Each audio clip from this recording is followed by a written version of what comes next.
I was having dinner with my daughter and her new husband at one of Seattle's most expensive restaurants, celebrating their honeymoon, when he stepped outside to take a business call. Moments later, an elderly man approached our table, terror written across his face. He slipped a folded note into my hand and whispered, "Your daughter's in danger. Get her out. Now." I didn't know who he truly was, or how dangerous the man my daughter had married might be. But something in that stranger's voice cut through every doubt. And when you're a father, you don't ignore that feeling. So I chose to listen. That decision saved both our lives. Before we go any further, I want to say thank you for being here. It truly means a lot. Drop a comment and tell me where you're watching from and what the temperature is like where you are right now. I love seeing how far these stories travel across the world. Just so you know, this story includes some fictionalized elements woven in for impact and insight. Any similarity to real individuals or settings is purely coincidental. But the message I'm sharing with you, that part, is meant to stay with you. It was a crisp October evening in 2024 when my world changed forever. I'd spent 28 years building homes across Seattle, teaching myself that stability comes from solid foundations and careful planning. Every beam I've placed, every wall I've framed, I've done with the certainty that proper structure keeps people safe. I thought I understood how to build a secure life for my family. Turns out, I didn't understand the first thing about the dangers that could walk right through your front door wearing a perfect smile. The restaurant was one of those places where the silverware costs more than my first truck. All soft lighting, exposed brick, and hushed conversations punctuated by the gentle clink of wine glasses. The kind of upscale Seattle spot where the city's professionals celebrate milestones over $30 appetizers. Emma had picked it, wanting to mark the end of her honeymoon properly. My daughter's always had excellent taste, inherited that from her mother. 3 weeks into her marriage to Ryan Mitchell, Emma was glowing in a way I hadn't seen since before my wife Sarah passed 5 years ago. That glow was everything I'd hoped for when I walked her down the aisle. Everything a father wants his daughter happy, settled, loved. So why couldn't I shake this knot in my gut? "Dad, you're doing it again!" Emma said, catching me studying Ryan across the candlelit table. Her laugh was warm, teasing. Doing what? I tried for innocence. The contractor's stare, like you're checking if he's structurally sound. She squeezed Ryan's hand. "He's not one of your buildings, Dad." Ryan flashed that easy smile of his, the one that had charmed my daughter through a whirlwind 6-month courtship. "It's all right, Emma. Your dad's protective. I respect that." He raised his wine glass toward me. "Bob, I promise I'm up to code. Foundation's solid." Everyone laughed. I joined in, but that nagging feeling wouldn't quit. 6 months from first date to wedding.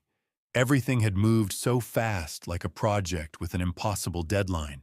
And Ryan had insisted on handling all the paperwork, the marriage license, the bank accounts, the insurance updates. Said he wanted to make it easy for Emma, didn't want her stressed with legal details.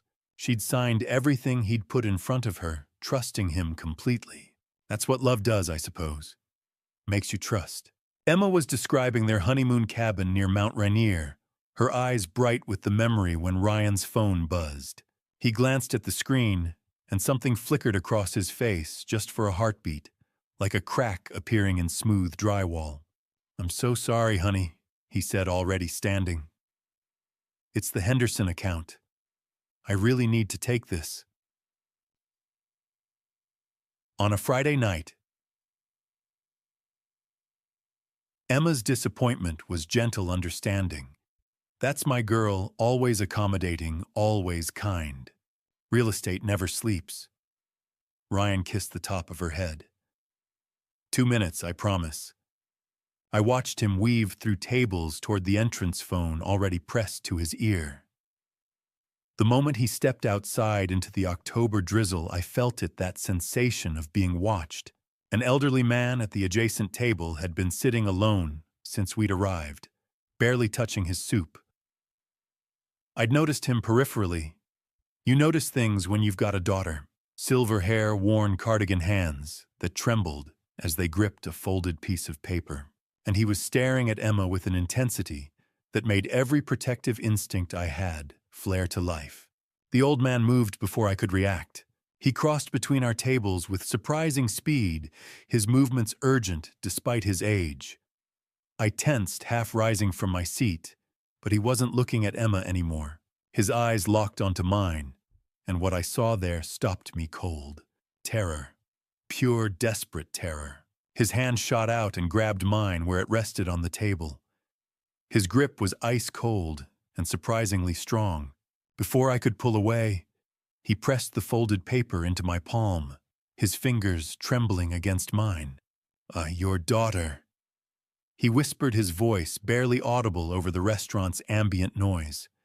His eyes darted toward the entrance where Ryan stood visible through the glass.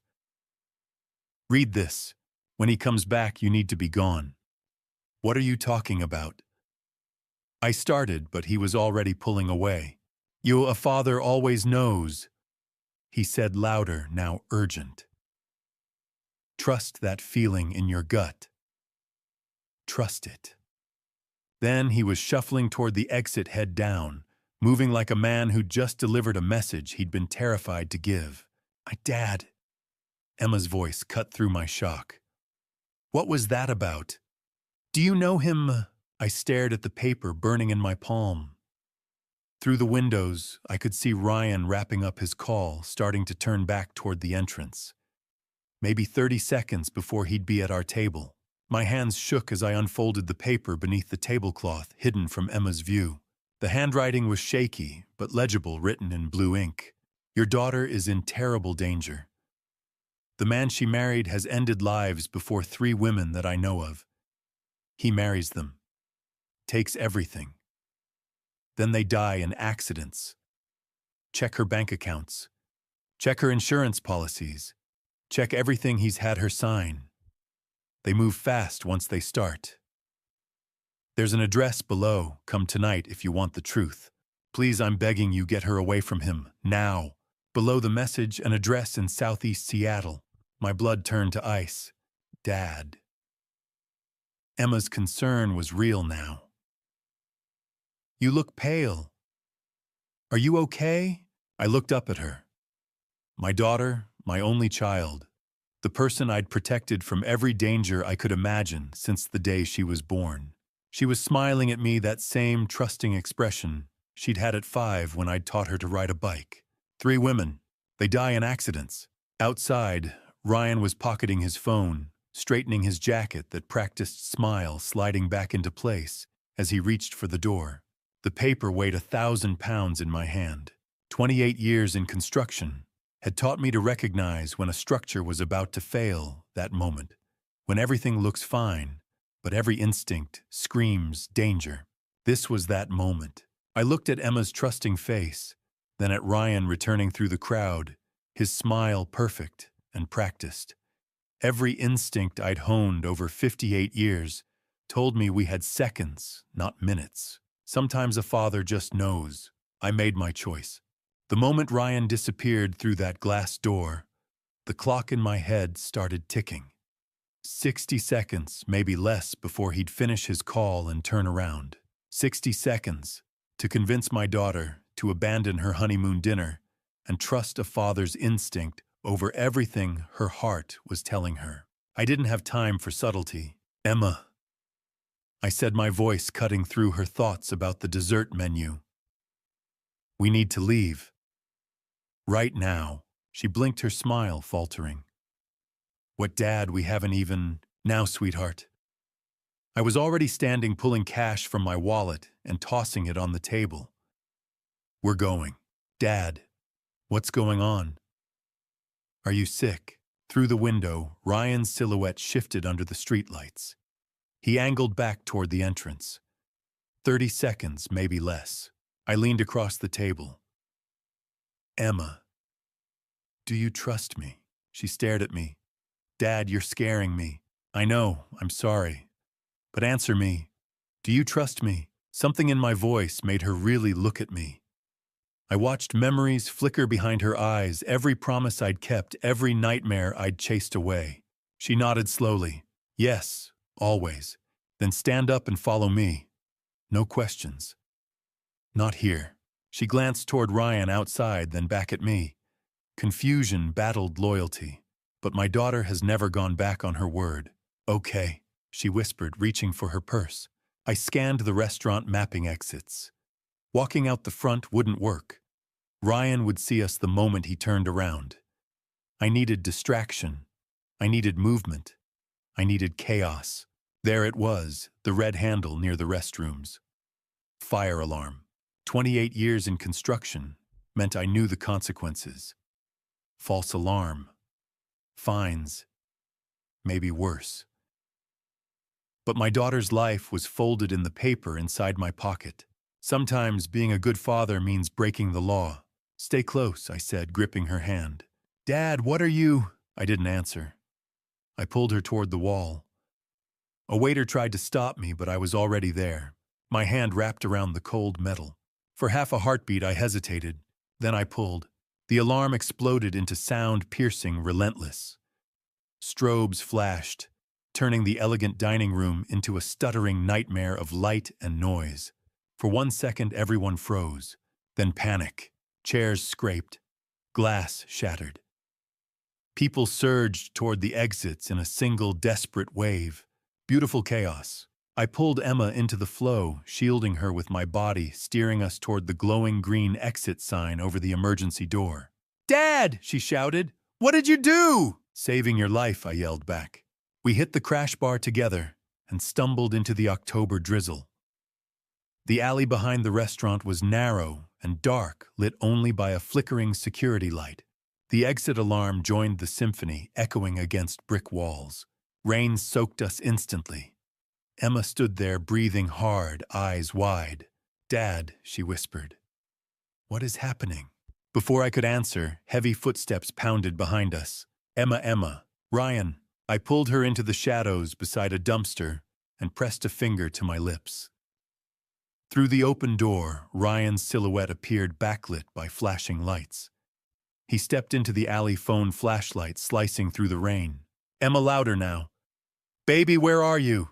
The front of the restaurant must have been chaos, fire trucks evacuating diners, but he'd come to the back. How did he know? Emma trembled beside me. I felt her wanting to call out to fix this. I tightened my grip and shook my head. Ryan stepped farther into the alley.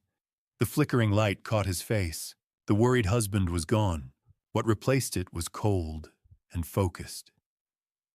His eyes swept the alley with predator calm. When they passed over us, I stopped breathing. 3 heartbeats. Then his phone rang. He swore and answered. What? No, I'm looking for them. I don't know, she just disappeared. Yes, with her father. The alarm went off. I'll find them. Give me a minute. His voice moved back toward the door.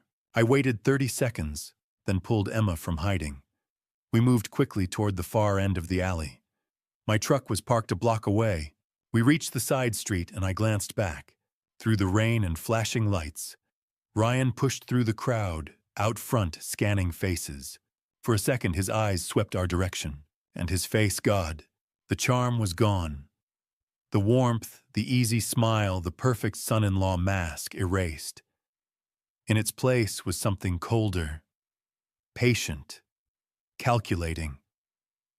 A man adjusting strategy after losing control of the board, something that told me the old man's warning hadn't been paranoia. It had been survival. Emma followed my gaze and saw him too. Dad, she breathed, and this time there was no doubt in her voice. What did he do? I didn't answer immediately. The paper in my pocket felt heavier than steel. Not what he did, I said quietly. What he was planning. Her fingers tightened around mine as another fire truck roared past. Blue and red lights painted the street in violent color. He said he loved me, she whispered. I know. And you're saying... I'm saying we don't go back, I cut in. Not tonight. Not until I show you something. Behind us, Ryan turned in a slow circle, searching. His phone was back at his ear. His movements were controlled, not frantic. A hunter who knew his prey was close. My pulse hammered, but my mind was clear. He wasn't panicking. He was recalculating. Truck, I said. We moved. Fast, but not running. Running draws eyes. When we reached it, I unlocked the doors and ushered her inside. Rain drummed on the roof as I started the engine. Across the intersection, Ryan stepped off the curb, scanning the line of parked vehicles. For one terrible second, his gaze paused on my truck. Then another siren wailed, and a cluster of diners rushed between us, breaking his line of sight. I pulled into traffic.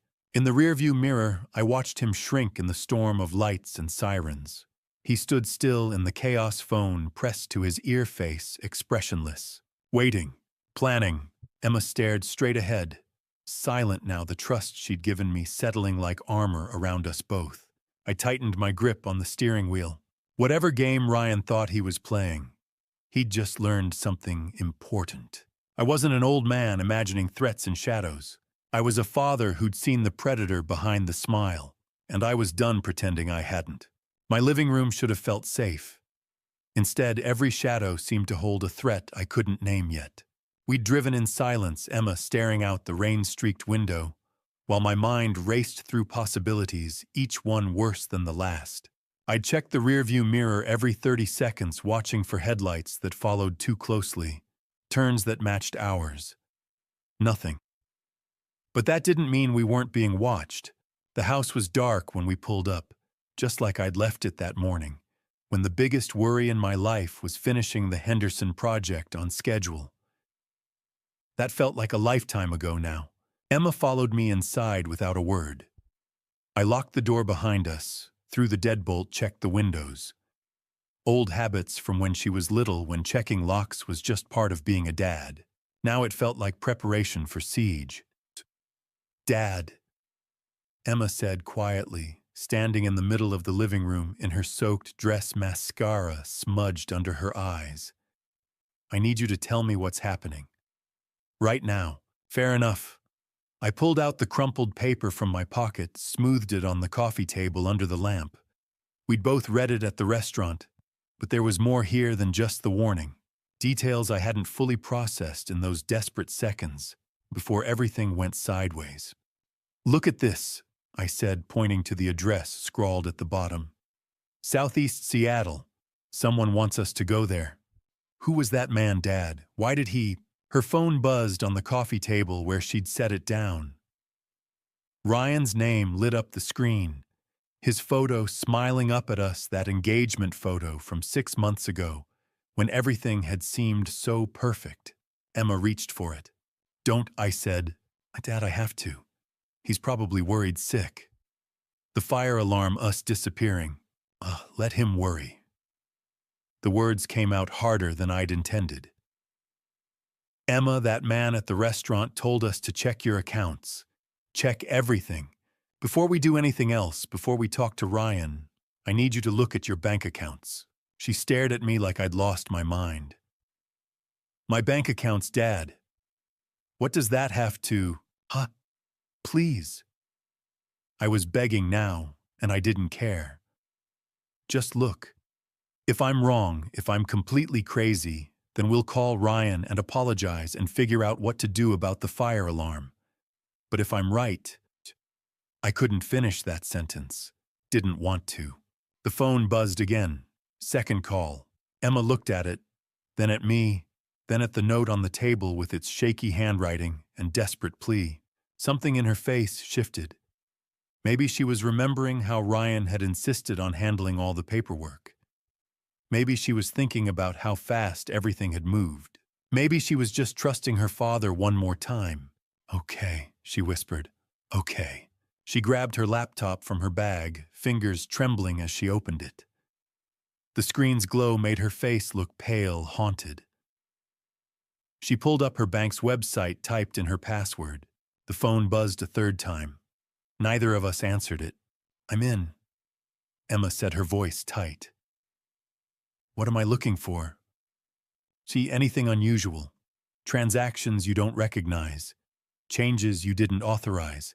She clicked through to her checking account, scrolled down the recent activity. Everything looks normal. Groceries, gas, dinner last week at... She stopped scrolling. What? I leaned closer. There's a pending transaction. Her voice had gone flat. Scheduled for tomorrow morning, 9 a.m. How much? She didn't answer. Just turned the laptop toward me. $65,000.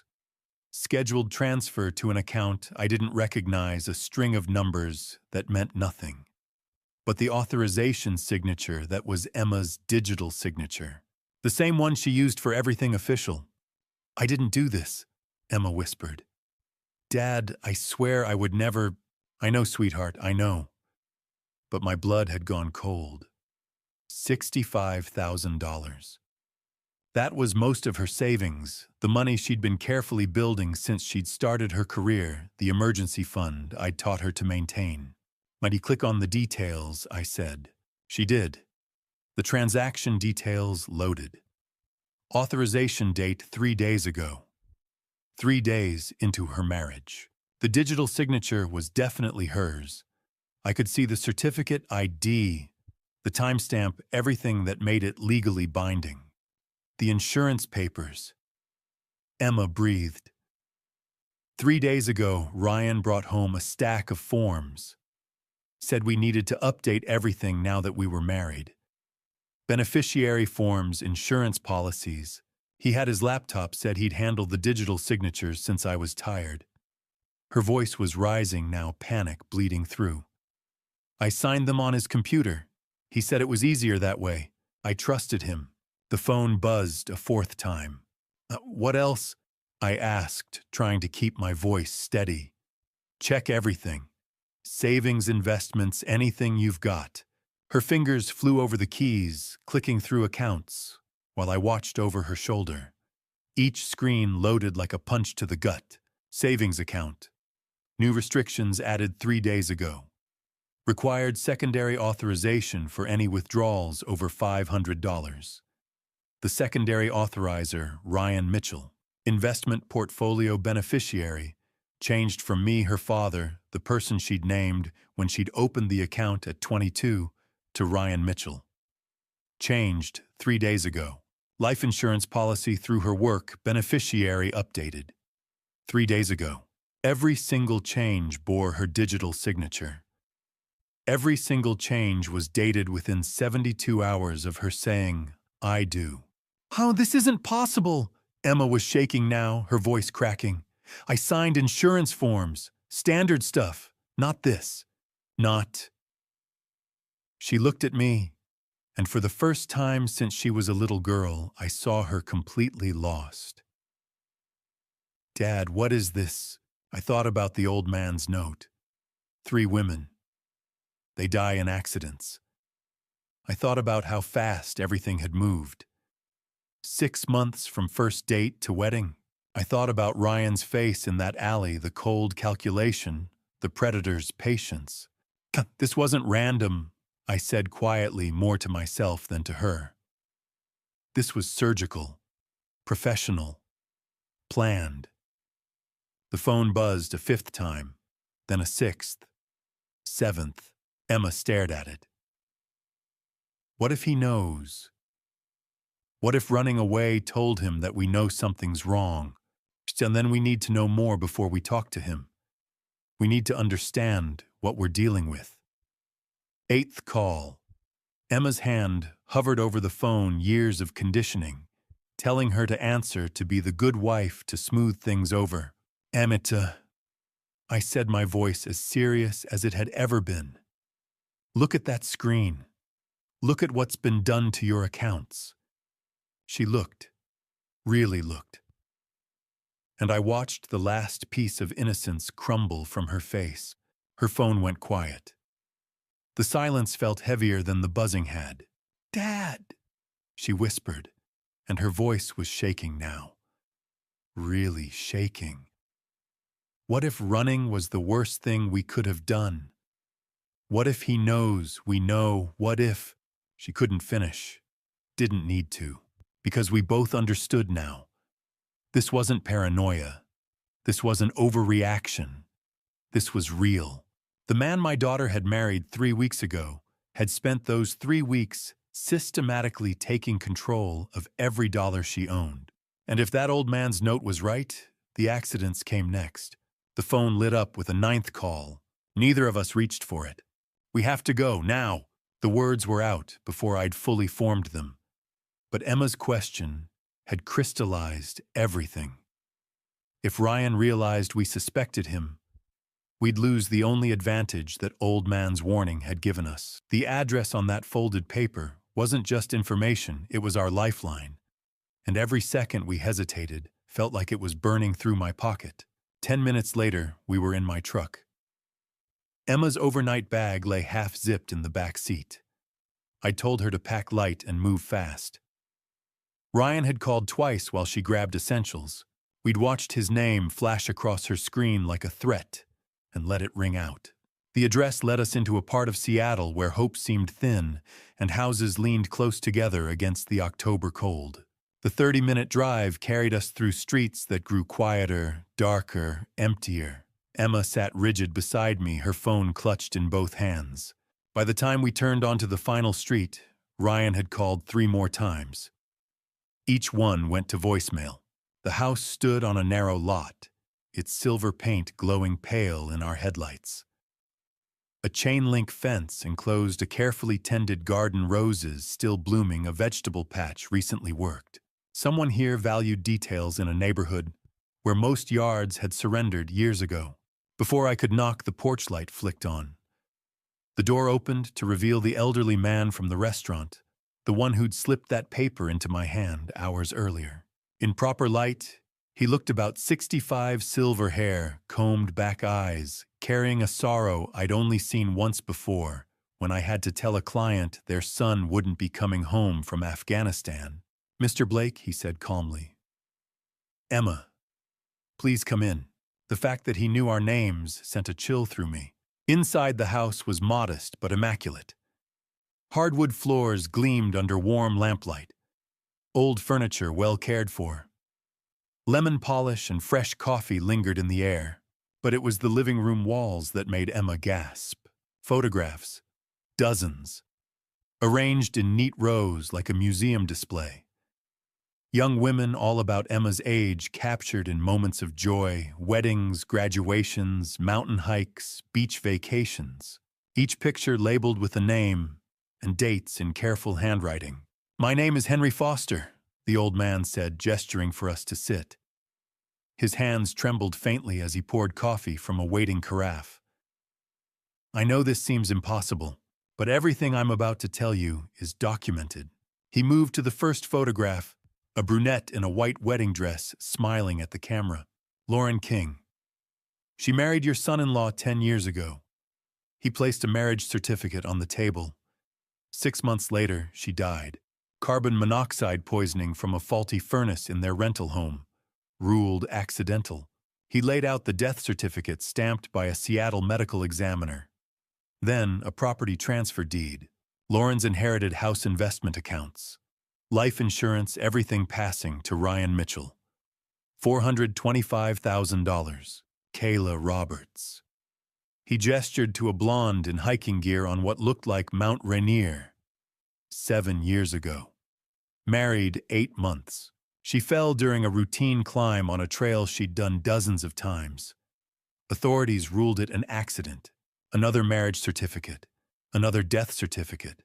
Another transfer. $380,000. Nicole Turner. A redhead in doctoral regalia. 4 years ago. Brilliant research scientist. Married less than a year when she died of an apparent prescription overdose. Toxicology showed opiates mixed with alcohol. $315,000. I did the math automatically.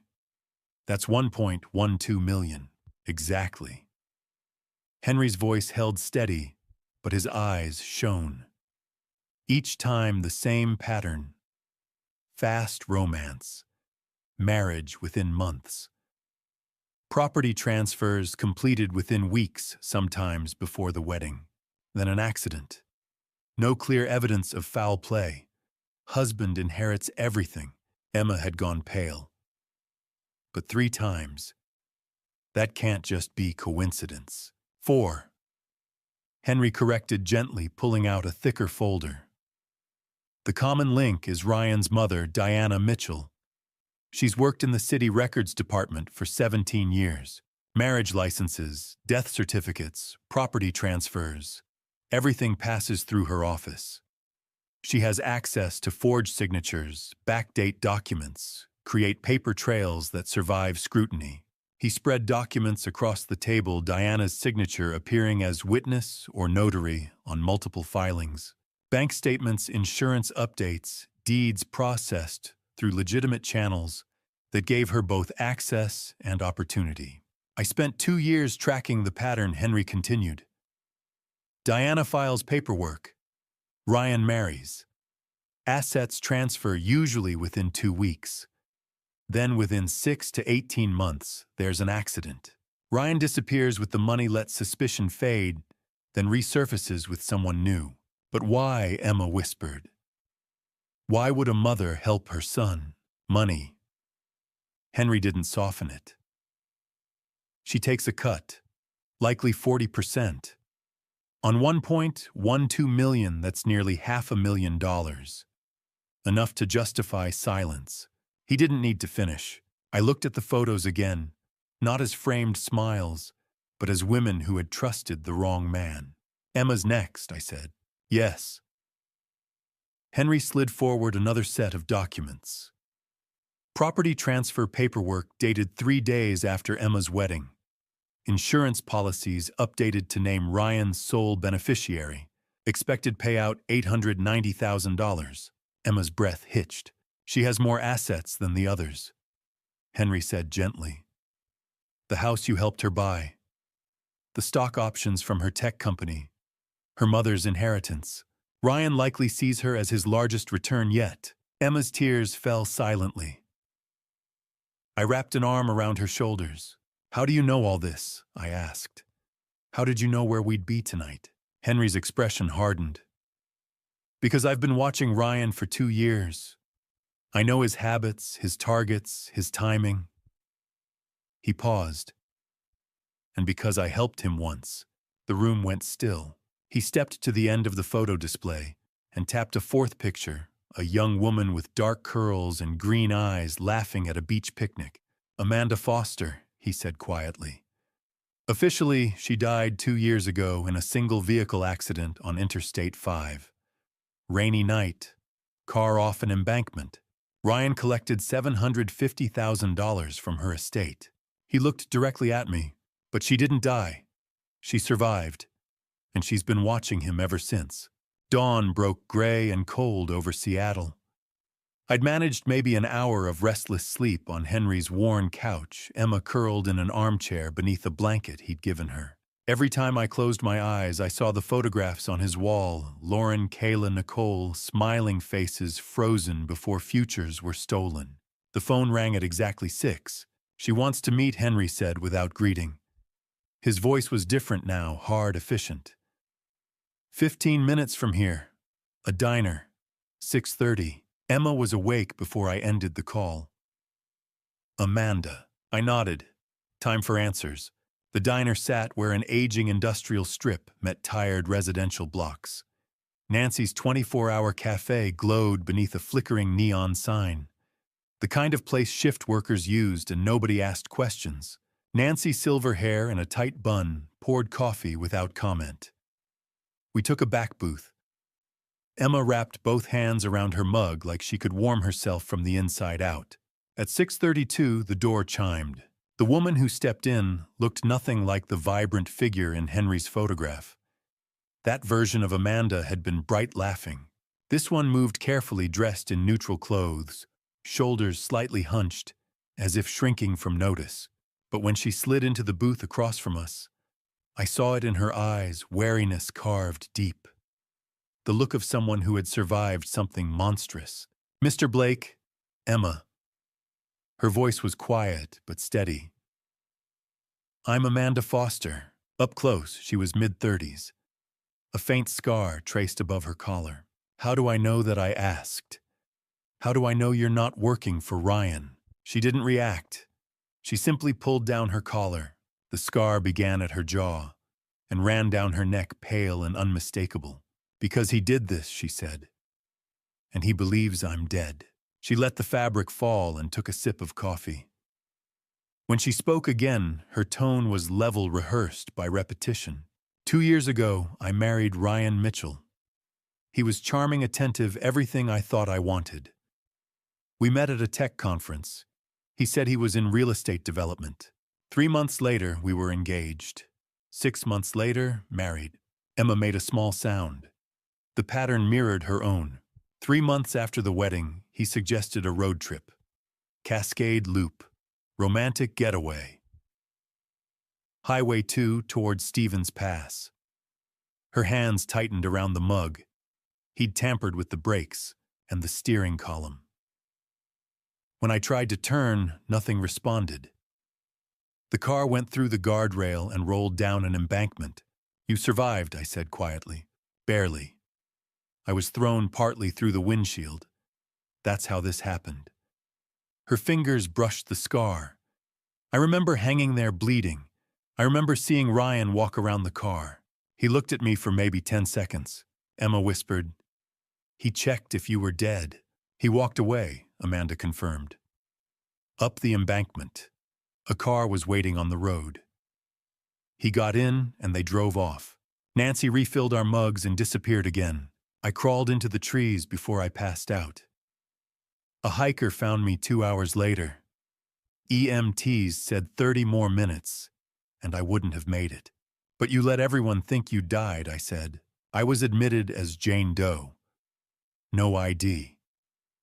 By the time I could speak, I understood what he'd done. If Ryan knew I survived. She shook her head. So I stayed dead. Let the paperwork stand. Recovered under a different name. And when I was strong enough, I started watching. For 2 years, Emma said softly. I tracked his pattern. Watched him court a woman in Spokane she moved before he secured her. Watched him test the waters in Portland. Then I saw your wedding announcement. She looked at Emma with quiet recognition. I knew you were next. That's when I contacted Henry. I leaned back. Henry Foster. How do you know him? Amanda set a thick folder on the table. It carried the weight of months, clippings, documents, photographs, notes. Diana Mitchell isn't the mastermind, she said. She handles paperwork. Well paid, but not in charge. She flipped to a section marked in red. Driver's licenses, property filings, court records. Different names, same face. The face of the man who'd warned me. Vincent Shaw, Amanda said. Real estate developer. Supposedly legitimate. But he's run this operation for 15 years under different identities in different cities. He recruits men like Ryan, charming, cold, willing to kill. He handles logistics and takes 70%. Diana is just one of several employees on payroll across the Northwest. My stomach tightened. If he profits from this, if he's running it, why warn us? That's the question. Amanda met my gaze. Why would Vincent Shaw jeopardize everything to save Emma? She slid out one last photograph. Grainy but clear. Vincent Shaw, younger, standing beside a teenage girl. Melissa Shaw, Amanda said quietly. Vincent's daughter. Died 23 years ago, in what was ruled an accidental overdose. She'd been married 6 months. Her husband inherited everything. The pieces fell together. The man who called himself Henry Foster. Amanda continued, that's just another alias. Another role. The grieving father. The helpful witness. Emma's hand tightened around mine. The photographs on his wall, real victims. Real paperwork. Real deaths. But he curated that display. She pushed the folder fully toward me. The man who warned you about Ryan's pattern. The man who showed you evidence and offered sanctuary. Her voice dropped. That was Vincent Shaw. Silence stretched between us, broken only by the hum of refrigerators and the faint clink of dishes behind the counter. I pictured the silver-haired man opening his door before I knocked, the sorrow in his eyes, the careful precision with which he'd laid out those documents. He's been running the machine for 15 years, Amanda said. Recruiting killers, laundering profits, cleaning records, and now I asked. And now she replied, I think he's trying to dismantle it. Emma stared at the photograph of Melissa Shaw. Because of her, Amanda nodded once. He lost his daughter the same way he's helped others lose theirs. Somewhere along the line, guilt caught up. Or he's playing a longer game, I said. That's possible, Amanda admitted. But he contacted me first. Said he was done. Said he wanted to end it before Ryan killed again. Emma's voice trembled. So he warned us. Yes, and Ryan doesn't know. Not yet, Amanda said. If he suspects, he'll vanish. Vincent knows that. That's why everything has to move carefully. I looked down at the folder at years of documentation, layered in ink and signatures. So we've been hiding in the house of the man who built the trap, I said. Amanda held my gaze steadily. Yes, and you think he's trying to stop the monster he helped create? She nodded. Outside, the gray morning brightened slightly, though no warmth came with it. Emma's thumb traced the edge of her mug. If Vincent Shaw really wants to end this, she said softly, then he's going to have to bring down his own son. Amanda's expression didn't change, and that she said is exactly what he intends to do. The coffee in my hand suddenly tasted like betrayal. I turned slowly, already knowing what I would see. At the table directly beside ours, the one I had barely noticed when we sat down, was the man who had called himself Henry Foster. He had been there the entire time, listening, waiting. You've been playing us, I said, my voice flat. The elderly posture vanished. He straightened, and the illusion dissolved. His shoulders no longer stooped. His eyes were sharp, not roomy.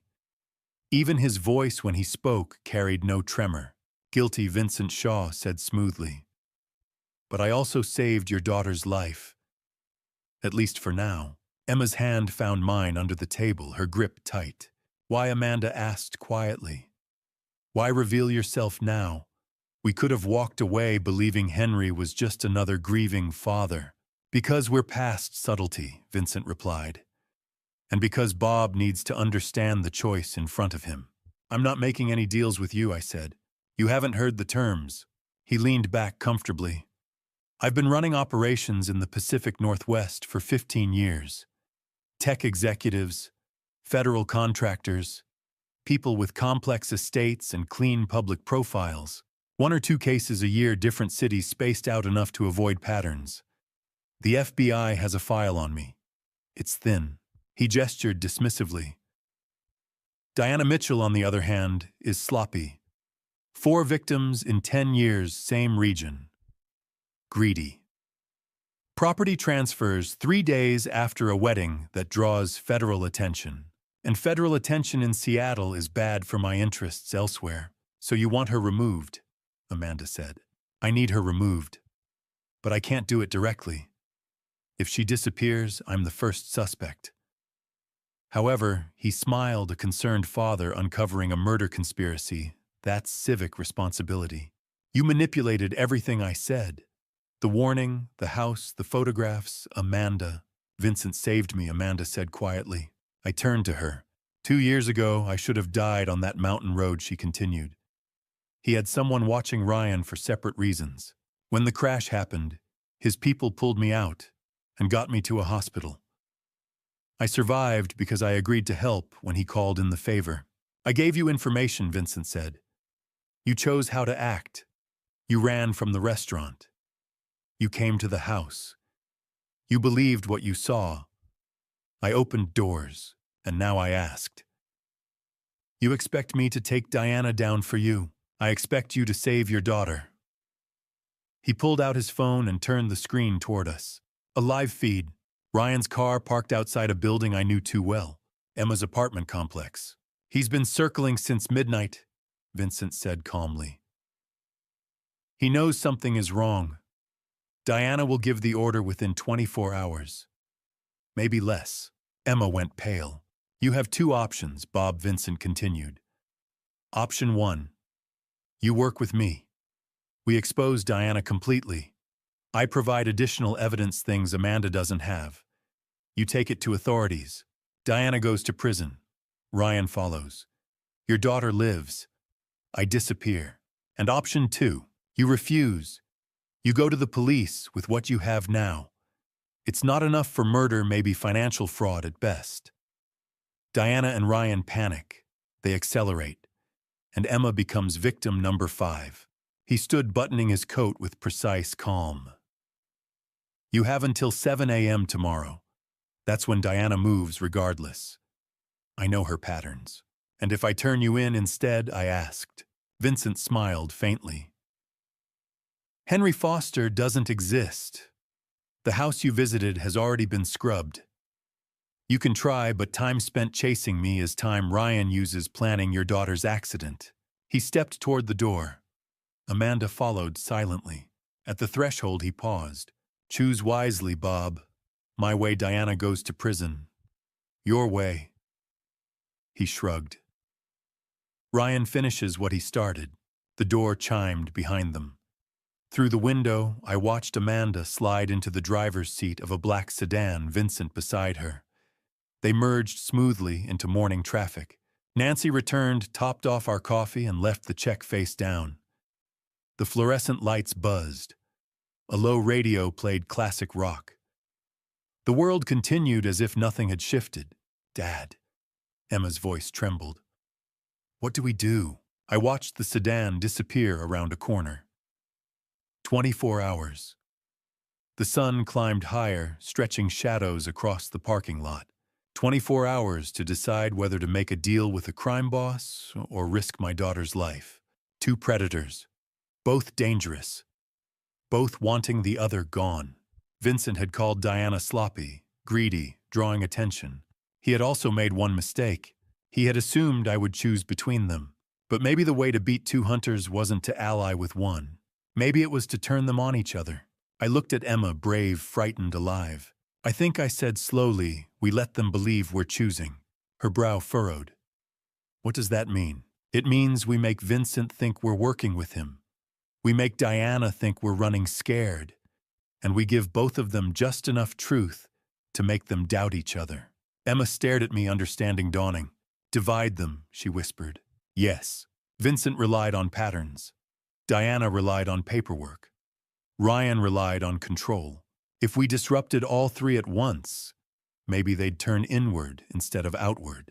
24 hours. Enough time to set a trap, but only if we moved first. Nancy's check sat between us. The world outside brightened with indifferent sunlight. I reached for my phone. First, I said we call Vincent back. Emma swallowed. And tell him what? That we're in. Her eyes searched mine. Are we? No, I said quietly. We're just making him think we are. Outside traffic thickened with morning commuters, unaware that somewhere between them, two criminal operations were preparing to move. And for the first time since this nightmare began, I felt something that wasn't fear, strategy. For hours, I wrestled with Vincent's ultimatum. Every choice felt like betrayal of justice of the victims of my own conscience. By noon, I realized I'd been asking the wrong question. The problem wasn't which predator to help. It was how to trap them both. I paced my living room 28 feet I'd measured and built myself 15 years ago. Emma sat curled in Sarah's old reading chair, watching me wear a path in the carpet. Ryan had stopped calling around 10 a.m. That silence felt more threatening than the ringing ever had. You're not actually considering helping Vincent, Emma said. No, but I am considering making him think I am. She straightened. A double cross? More like a triple cross. We need evidence against both Vincent and Diana. Real evidence. The kind that can't be dismissed or buried. Diana's office, Emma said. That's where the records would be. City Records building downtown, 4th floor. Diana works in property and transfer. I pulled up the building on my phone. Standard security keycards, cameras, night guard. Emma came to stand beside me. If we could expose both of them at once, publicly. We need witnesses. I finished her thought. Thousands of witnesses. My phone rang. Amanda. I put it on speaker. Tell me you're calling to help. Both, maybe. Her voice was strained. Vincent thinks you're taking his deal. I have maybe 12 hours before he expects a decision. We're not taking his deal. I know. That's why I'm calling. Background noise suggested somewhere public. Diana's office, 4th floor, room 412. She works late Tuesdays and Thursdays, never weekends. Security guard Carl does rounds every 40 minutes. Cameras in main corridors, but not individual offices, budget cuts. Cleaning crew finishes by 11 p.m. There's a 10-minute window where the east service door stays propped open for trash removal. Emma was already taking notes. Amanda, I said carefully. Why are you helping us? Long silence. Because Vincent saved my life, but I never agreed to help him destroy someone else's.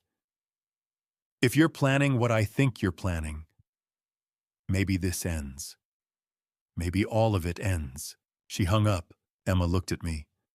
Tonight, before Vincent expects an answer, I'll scout the building first. Be downtown by 5, watch the shift change, see Carl's patrol pattern. I checked the clock, 2:47 p.m.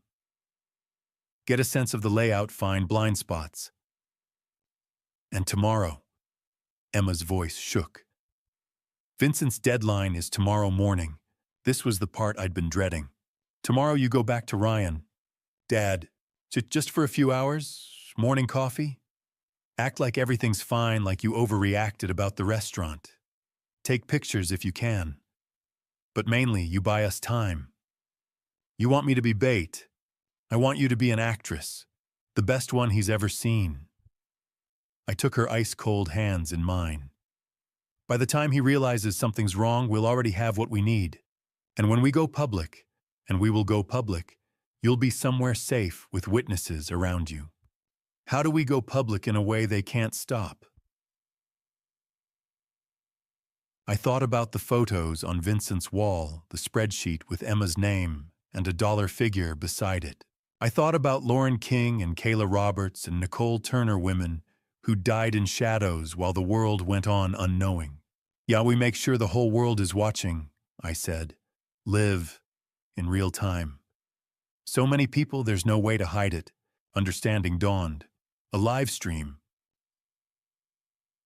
We go into Diana's office, find everything, every file, every victim, every dollar.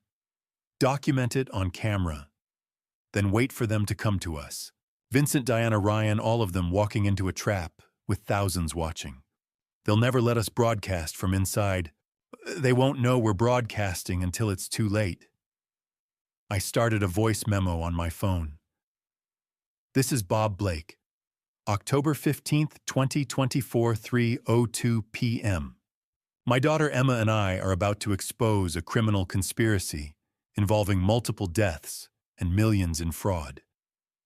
If you're hearing this, we've either succeeded or... I stopped, saved it. There's insurance. We document everything, upload it multiple places. Cloud storage, trusted contacts with instructions to release if anything happens. Emma slowly nodded, fear and courage fighting in her expression.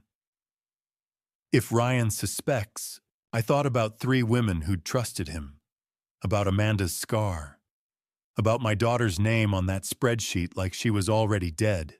Then we make sure we act fast enough that it doesn't matter. I checked my watch. Tonight I scout. Tomorrow morning you give the performance of your life. And when we're ready, I looked at my phone. Thought about all the people who could be watching. We fight in the light where everyone can see, where they can't make us disappear. Emma's phone buzzed. A text from Ryan, miss you. Coffee tomorrow, need to talk. Her hands shook as she showed me.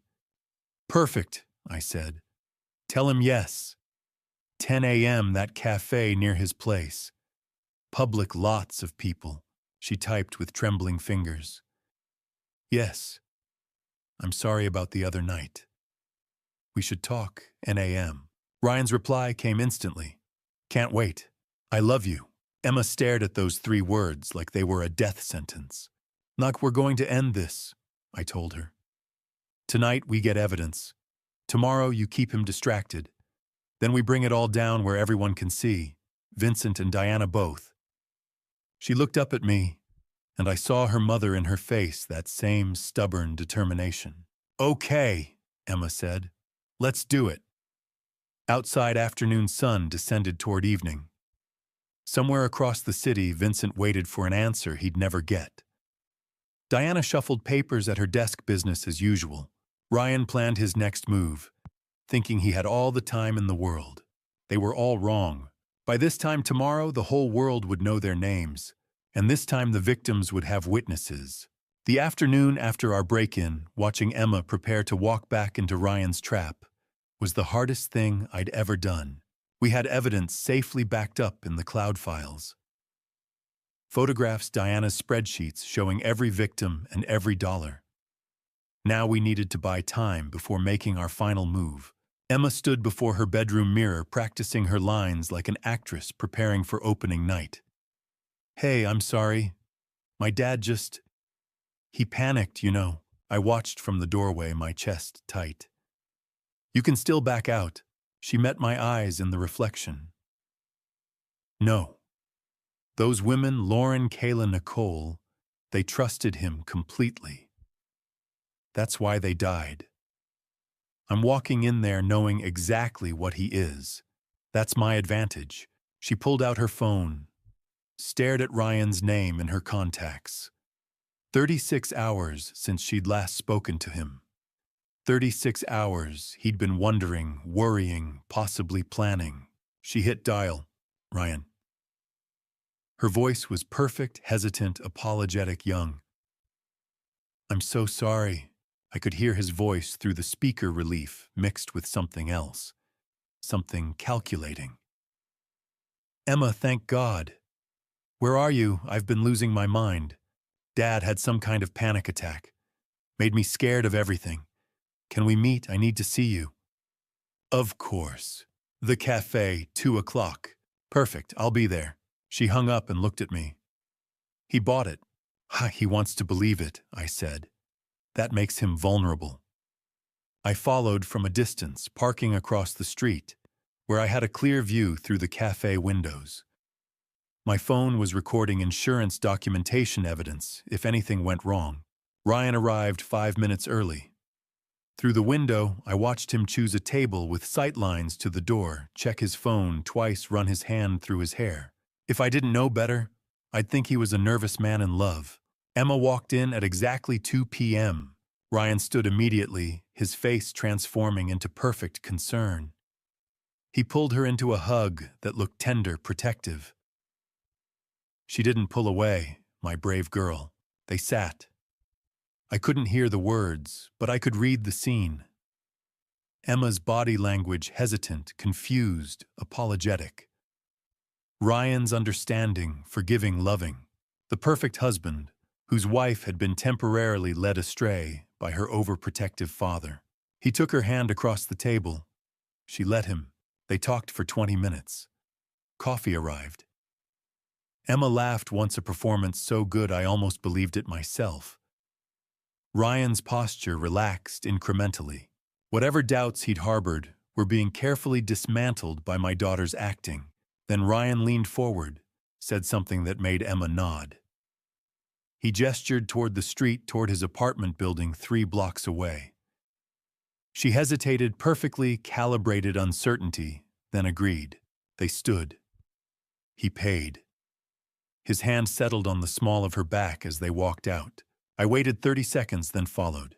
Ryan's apartment was on the 3rd floor of a modern building, all glass and steel, the kind of place that screamed success. I parked where I could see his windows, sent Emma a text, I'm here. You're not alone. Three dots appeared, then I know. Going in now. The next 2 hours were the longest of my life. Later, Emma would tell me what happened inside. How Ryan had been the perfect host, offered wine, put on music, made her comfortable. How he'd pulled out folders of paperwork, spread them across his glass coffee table.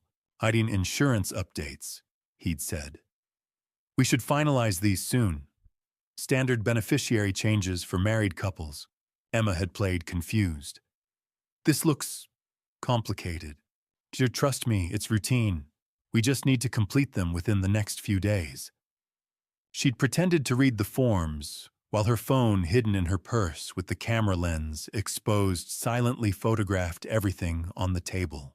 When Ryan went to the kitchen for more wine, she'd moved fast, flipped through the folders, captured images of documents that would never hold up in court because they'd been obtained illegally, but would be devastating in the court of public opinion. A list of names with dates beside them, financial projections in neat columns, notes about timelines and methods, and at the bottom in Ryan's careful handwriting, Emma Blake, timeline 3 days, hiking accident, 3 days. Her hands had been shaking when she signed a harmless form to maintain her cover, a dental insurance update that meant nothing. Ryan had returned, seen her signature, smiled. See easy. She'd stayed another hour, laughed at his jokes, let him kiss her goodbye at the door, played the role all the way through. My phone buzzed at 4:47 p.m. Emma walking down the street toward where I'd parked. I met her halfway, and the mask finally dropped. She was shaking. I got it, she whispered. I got everything. In my truck, she pulled up the photos on her phone. My hands trembled as I scrolled through them. Names I recognized from Henry's wall, from Vincent's wall. Lauren King, Kayla Roberts, Nicole Turner, dollar amounts beside each name, all in the hundreds of thousands, and new names, potential targets. Women Ryan had researched but not yet approached. Their net worth listed like they were investment opportunities. Then Emma's own page, her name at the top in that same careful handwriting. Emma Blake. Net worth $890,000. Timeline 3 days. Method. Hiking accident. North Cascades, date October 18th. October 18th, 3 days from now. Below that, more details. Trail names, weather forecasts, the specific turn where cell service dropped out. He'd planned it like a construction project, every detail accounted for, every risk mitigated. He showed me the insurance forms. Emma said, her voice hollow. Kept saying we should finalize everything this week, before our hiking trip this weekend. She laughed, a broken sound. He invited me to go hiking, Dad, this weekend, to the exact spot he's planning to. She couldn't finish. I pulled her close, felt her shaking against me. You were incredible. So brave. I kept thinking about Amanda, she whispered. About her scar. About how she survived because someone was watching. We have evidence now. From Diana's office and from Ryan's apartment. Both of them documented. I looked at the photos again. At my daughter's name with a death date beside it. At the casual professionalism of a man who'd turned ending lives into a business model. Whatever we're doing next, Emma said, pulling back to look at me. We have to do it now. He's moving faster than we thought. 3 days. We'd bought time with last night's break-in, gathering evidence from Diana's office that proved the pattern. But Ryan was accelerating, perhaps sensing something was wrong, perhaps just following his timeline. Either way, we were out of time. Tonight, I said. We make our move tonight. That afternoon, while Emma rested before tomorrow's performance, I drove downtown to scout the building where Diana Mitchell kept her secrets. 28 years in construction had taught me that every building has weaknesses. I just needed to find Diana's. Downtown Seattle at 5 p.m. was a river of people flowing toward parking garages and bus stops. I found a coffee shop across from the City Records building, ordered something I didn't drink, and settled at a window table with a clear view. The building was pure 1970s, brutalist 6 floors of poured concrete with narrow windows like defensive slits. The kind of architecture that prioritized function over form, built during an era when governments believed in permanence. I'd worked on the seismic retrofit of a similar building in 2019. I knew this type solid institutional aging infrastructure beneath a maintained exterior. From my vantage point, I watched the exodus. Office workers in business casual streamed through the main entrance. At 5:15, I spotted Karen, the office staffer Amanda had mentioned, leaving with a canvas tote bag and earbuds in. She looked tired, ready for her evening to begin. Through the glass front doors, I could see the security desk. Carl sat behind it, middle-aged and thick around the middle, wearing a uniform that had seen better days. As I watched, he stood stretched, picked up his radio, and disappeared into an interior corridor. I checked my watch and started timing. 40 minutes later, Carl reappeared at his desk. Sat down, made a note in his logbook, settled back into his chair. The rhythm of institutional security, predictable, methodical, human. I left the coffee shop and walked the building's perimeter. The main entrance faced the street cameras above the door's card readers, too exposed. The north side entrance was similar, but the rear, where the building faced an alley shared with 2 other office complexes, told a different story. The loading dock area was active at 6:30 p.m. A maintenance truck was backed up to the service entrance, and I watched 2 workers in coveralls prop the metal door open with a wheeled cart while they hauled cleaning supplies inside. The door would stay propped for easy access, standard practice I'd seen on 100 job sites. A schedule posted near the door confirmed what Amanda had told me: cleaning crew arrival at 10 p.m., departure by 11 p.m. 4 hours to service 6 floors. I circled back to study the camera positions. The building's security system was visible from the outside, black domes mounted at regular intervals. Heavy coverage on floors 1 through 3 where public services operated. But the 4th floor, where property and transfer sat, had only 2 cameras I could identify, both covering the main corridor. The stairwell would be the weak point. Emergency egress stairs in buildings this vintage rarely had cameras, too expensive to retrofit, and most security directors focused on main entry points and high traffic areas. I walked back to my truck, parked 3 blocks away, made notes in my phone. Drew a rough sketch: parking garage beneath the building, likely accessible from the service entrance. Stairwell connecting all floors. 4th floor corridor with 2 cameras. Room 412 at the end of the hall, Amanda's intel. At 8 p.m. I returned for the evening observation. The city had transformed. The rush hour crowd was gone, replaced by scattered individuals heading to restaurants or late shifts. The brutalist building loomed darker now, only half its windows still lit. Carl's silhouette was visible through the front glass, doing another round. I timed him again. 40 minutes, almost to the second. He was a creature of habit, probably had been doing these same rounds for years, long enough that the routine had worn grooves into his night. By 9 p.m. I had what I needed. The window would open at 11:15 p.m. after the cleaning crew departed, but before Carl's next patrol cycle. The service entrance offered the best access point. The 4th floor had minimal camera coverage. The stairwell would be dimly lit with only emergency lighting, easy to navigate for someone who knew buildings. I sat in my truck reviewing my notes. Every line I'd drawn, every timing I'd calculated, every camera angle I'd memorized, pointed to a single conclusion: this was feasible, but tight. One mistake, one deviation from the schedule, and Emma and I wouldn't just lose our opportunity. We'd lose everything. The plan crystallized. Enter through the service entrance at 11:15, take the stairwell to avoid cameras, reach the 4th floor, while Carl was finishing his patrol of the 2nd floor. Locate room 412.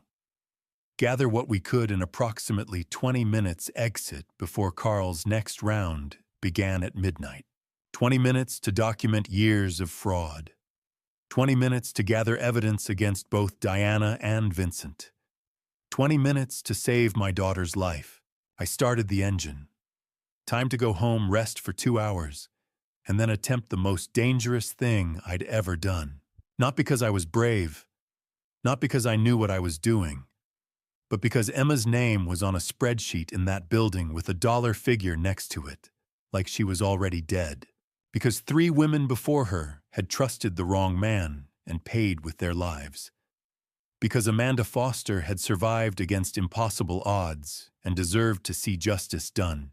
Because sometimes the only way to protect what you love is to walk into the darkness and drag the truth into the light. I drove through Seattle's evening streets, past restaurants where people laughed over dinner, past movie theaters where couples held hands, past the normal life Emma should have been living, instead of preparing to deceive a man who was planning her death. 2 hours until 11:15 p.m. 2 hours to review the plan, check the equipment, tell Emma I loved her. 2 hours before I'd find out if 28 years of building things had taught me enough about how to break into them. 11:15 at night in downtown Seattle felt like being at the bottom of an ocean dark cold and full of hidden dangers. Emma sat beside me in my truck, USB drive in her pocket, fear and determination warring across her face. "Wadium," I asked, though I knew neither of us could ever be truly ready for this. She nodded, gripping the door handle. "Let's finish this." We'd parked on sub-level B2 of the garage beneath the City Records building, far from the camera coverage I'd mapped during my reconnaissance. Both of us wore dark clothing and baseball caps pulled low, not enough to hide our identities if someone looked closely, but sufficient in the shadows and emergency lighting. "Stay close," I said as we exited the truck. "Stay quiet. If anything goes wrong, you run. Promise me." "We'll both run, Dad." The service entrance was exactly where I'd seen it that afternoon. The metal door propped slightly ajar by a wooden wedge maintenance protocol I'd counted on. No alarm sounded as I pulled it open, just enough for us to slip through. Inside, the corridor smelled of industrial cleaner and old concrete. Emergency lights cast everything in a dim green glow. The cleaning crew had finished their work and departed 15 minutes ago, leaving behind the particular silence of a building that should be empty. I found the stairwell door, heavy metal, no window, no camera above it. Old building design, back when security meant locks and guards, not digital surveillance. The door opened with a low creak that made Emma flinch beside me. The stairwell was darker than the corridor, lit only by emergency exit signs at each landing. Our boots made soft sounds on the metal stairs despite our efforts at silence. Each footfall seemed to echo upward through the concrete shaft. Second floor. I paused, listening. Nothing but the ambient hum of a building at rest, HVAC systems, electrical transformers, the white noise of infrastructure. Third floor. Emma's breathing was quick and shallow beside me. I squeezed her shoulder once, reassurance without words. Fourth floor. The door had a narrow window of reinforced glass. I edged up to it, careful to keep most of my body out of sight, and peered through. The corridor was empty. Fluorescent lights buzzed overhead, casting that familiar institutional glow. I could see the 2 cameras I'd identified earlier, mounted near the elevator bank, their lenses pointing down the main hallway. But the stairwell door was in their blind spot. I'd counted on that during my reconnaissance. I eased the door open. "Stay against the wall," I whispered. We moved along the corridor, hugging the wall where the camera angles couldn't reach. Room 408. Room 410. And then at the corner where the corridor turned, Room 412. The nameplate read, Diana Mitchell, Deputy Director, Property and Transfer. I knelt before the lock, while Emma stood guard, her back pressed against the wall, eyes fixed on the corridor behind us. From my pocket, I pulled the tools I'd brought, tension wrench and pick, skills I'd learned 30 years ago working construction in neighborhoods where you sometimes locked yourself out and locksmiths cost money we didn't have. "This might take a minute," I murmured. Emma's hand found my shoulder, squeezed once. Her palm was cold, even through my jacket. The lock was standard commercial grade, better than residential, but not high security. I worked the pick carefully, feeling for the pins, applying steady pressure with the wrench. 5 pins. The first 2 gave easily, The third was stubborn. Behind me, Emma's breathing stopped for a moment. Someone's. I froze, listened. Footsteps distant from the far end of the corridor. But they faded away, moving down a different hallway. Not Carl, probably a late worker heading to the parking garage. The fourth pin clicked. The fifth. And then the tension wrench turned, and the bolt slid free with a soft, metallic click that sounded like a gunshot in the silence. The door opened into darkness. Inside the office was everything I'd expected, and nothing at all. File cabinets lined one wall. A desk held a computer monitor keyboard, a coffee mug with a picture of a golden retriever, family photos on a shelf, Diana with a teenage boy, presumably Ryan, at a younger age.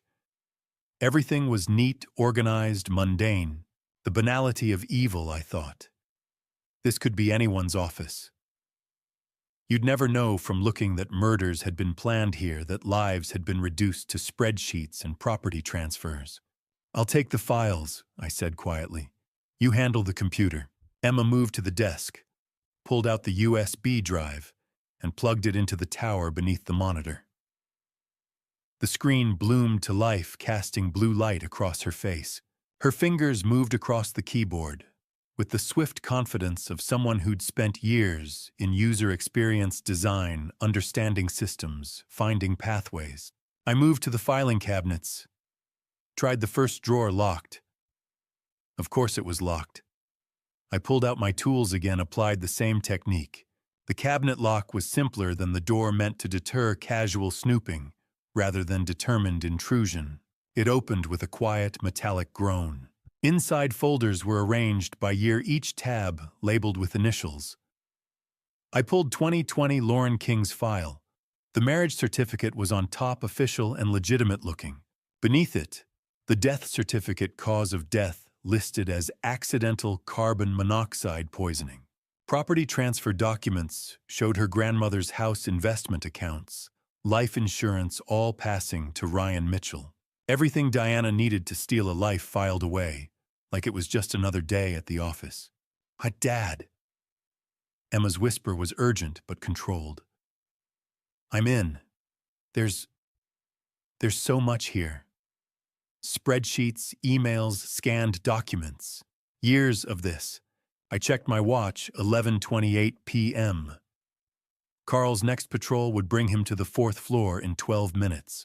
12 minutes to photograph everything we could download, what Emma could access, gather enough evidence to bury both Diana and Vincent. "Start copying everything," I said, moving to the next folder. 2017, Kayla Roberts. 2014, Nicole Turner. Each folder telling the same story with different names, different faces, different families destroyed. We needed every second, 12 minutes. That's all the time we had before Carl's patrol brought him to the fourth floor. 12 minutes to document years of ending lives and stealing fortunes. My hands moved faster than they had in decades. I pulled the first folder completely free, Lauren King, 2014. The marriage certificate was on top, looking official, until you knew what to look for. The notary stamp was slightly off-center, the kind of detail that wouldn't raise questions unless you were specifically looking for forgery. Beneath it, the death certificate, cause of death listed as carbon monoxide poisoning from a faulty furnace. Then, the property transfers, her grandmother's house in the suburbs, investment accounts, life insurance policies.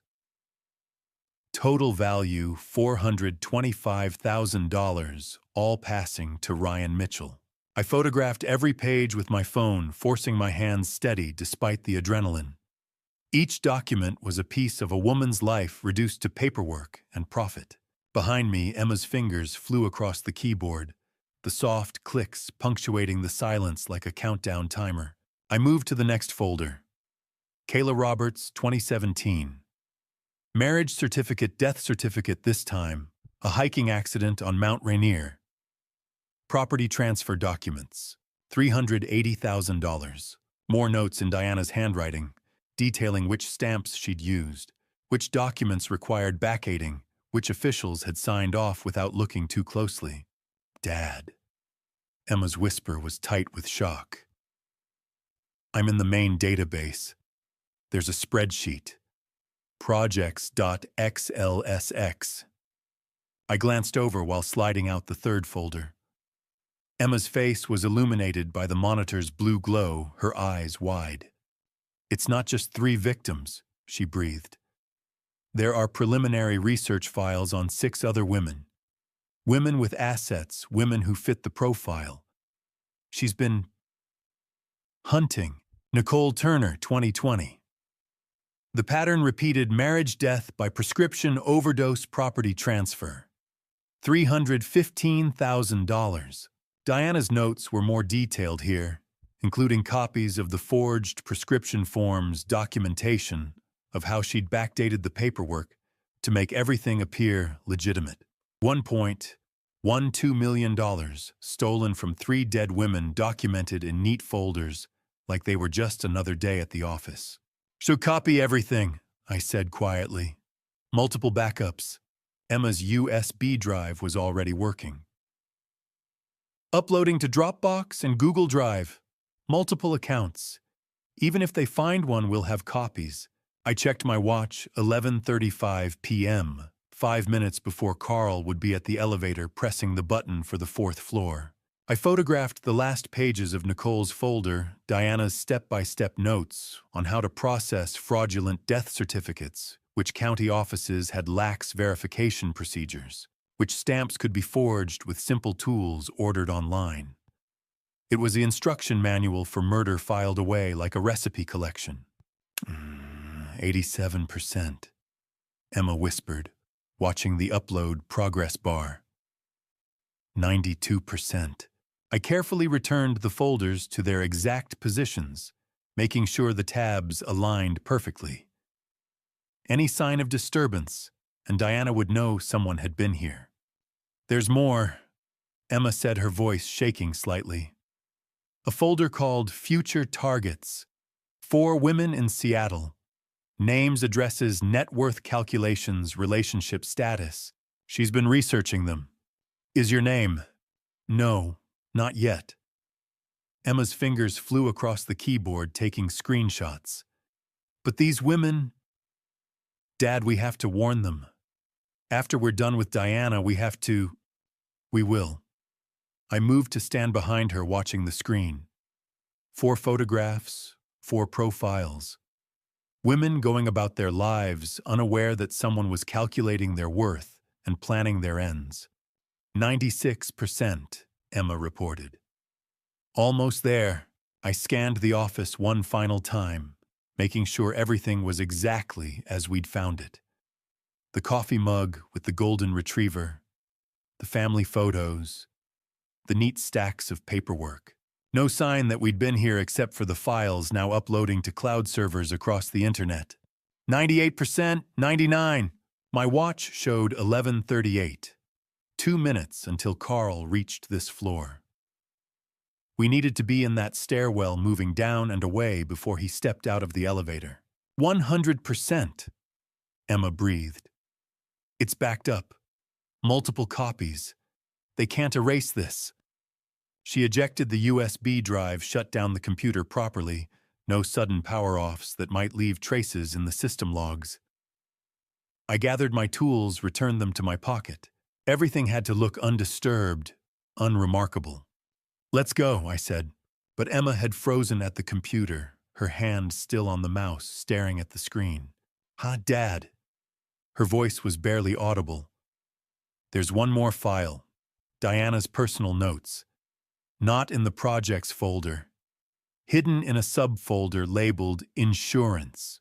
Emma, we're out of time. It's about Vincent Shaw. That stopped me. I moved to see the screen. The file was a detailed dossier. Decades of information on Vincent Shaw, compiled methodically, obsessively. Money laundering operations in 3 states. Names of victims going back 15 years, well before Diana had started working with Ryan.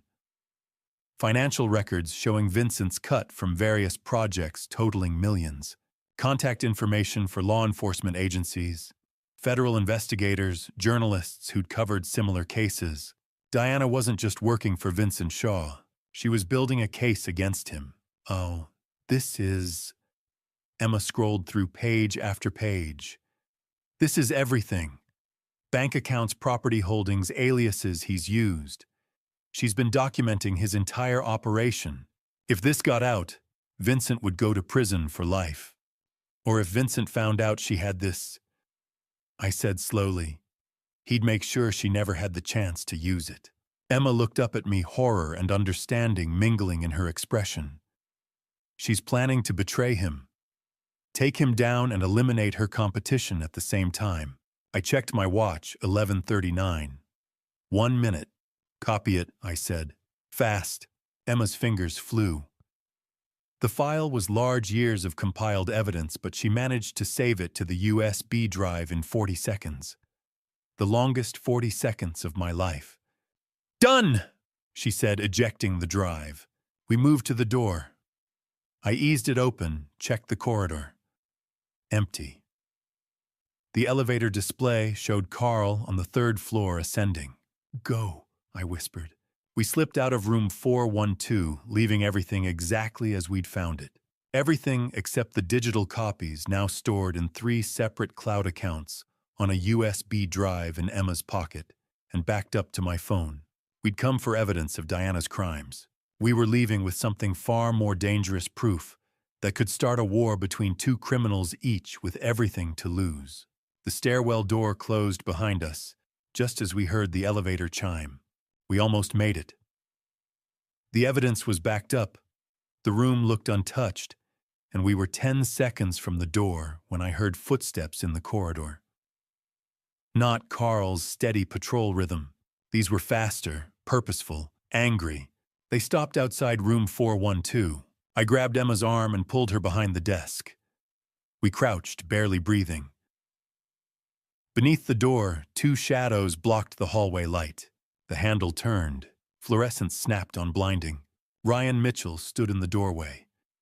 Carl was beside him, stiff in his security uniform hand, hovering near his radio.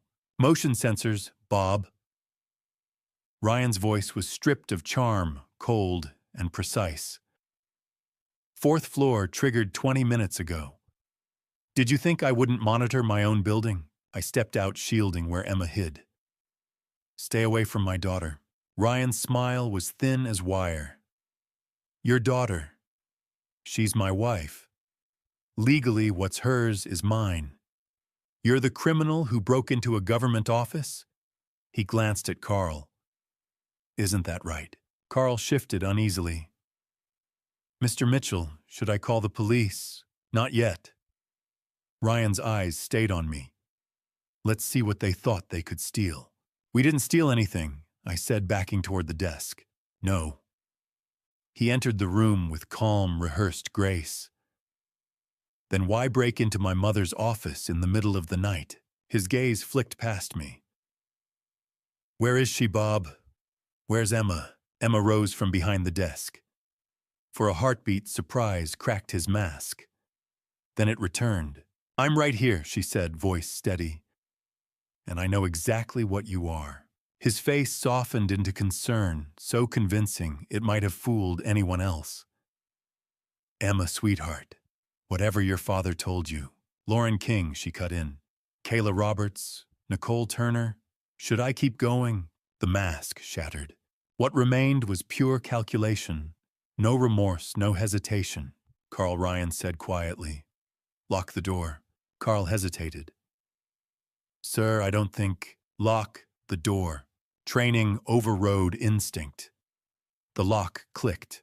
Emma, run, I shouted. She bolted toward the emergency exit behind Diana's desk, the fire escape I'd spotted earlier. Ryan lunged to intercept her. I stepped into him. We collided hard. He was younger, stronger, but I'd spent decades hauling concrete and lumber. I drove him backward into a filing cabinet. It tipped. Folders spilled in a cascade. Lauren, Kayla, Nicole, years of meticulous planning scattered across the floor. Carl grabbed my arm. Sir, please. I shoved him off. Stay out of it. Emma slammed the crash bar on the emergency door. The alarm detonated into sound, a deafening shriek. Emergency lights strobed down the corridor. "Go," I yelled. She disappeared through the exit. I followed. Behind us, Ryan shouted, but the alarm swallowed his words. The stairwell exploded with flashing light and echoing noise. Emma flew down the metal steps, 2 at a time. I followed, gripping the railing, clutching my phone, our photographed evidence secured inside it. Above us, the stairwell door burst open. Ryan's voice echoed down, stripped of charm. "You can run, Bob, but you can't hide. You can't escape me. You can't escape Vincent. We'll find you." His words fractured in the siren's howl as we burst through the ground floor exit into the parking garage. Emma sprinted to my truck, yanking open the passenger door. I hit the key fob. The engine roared. We were moving before the doors fully shut, tires screeching as I took the turn too fast. In the rearview mirror, Ryan emerged at the garage entrance, phone to his ear face twisted with fury under fluorescent glare. He was calling someone. Vincent, Diana. The police. Emma's breathing was ragged. Her hands shook as she checked her phone. The backup completed. Everything's uploaded. Multiple copies. I merged into late-night traffic, checking mirrors constantly. No headlights yet, but that wouldn't last. Ryan had seen the files. He knew we had proof.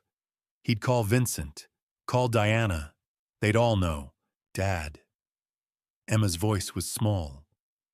What do we do now? I thought about the files stored across cloud servers, about Ryan's call, about the hornet's nest we'd just kicked 2 separate swarms, both lethal.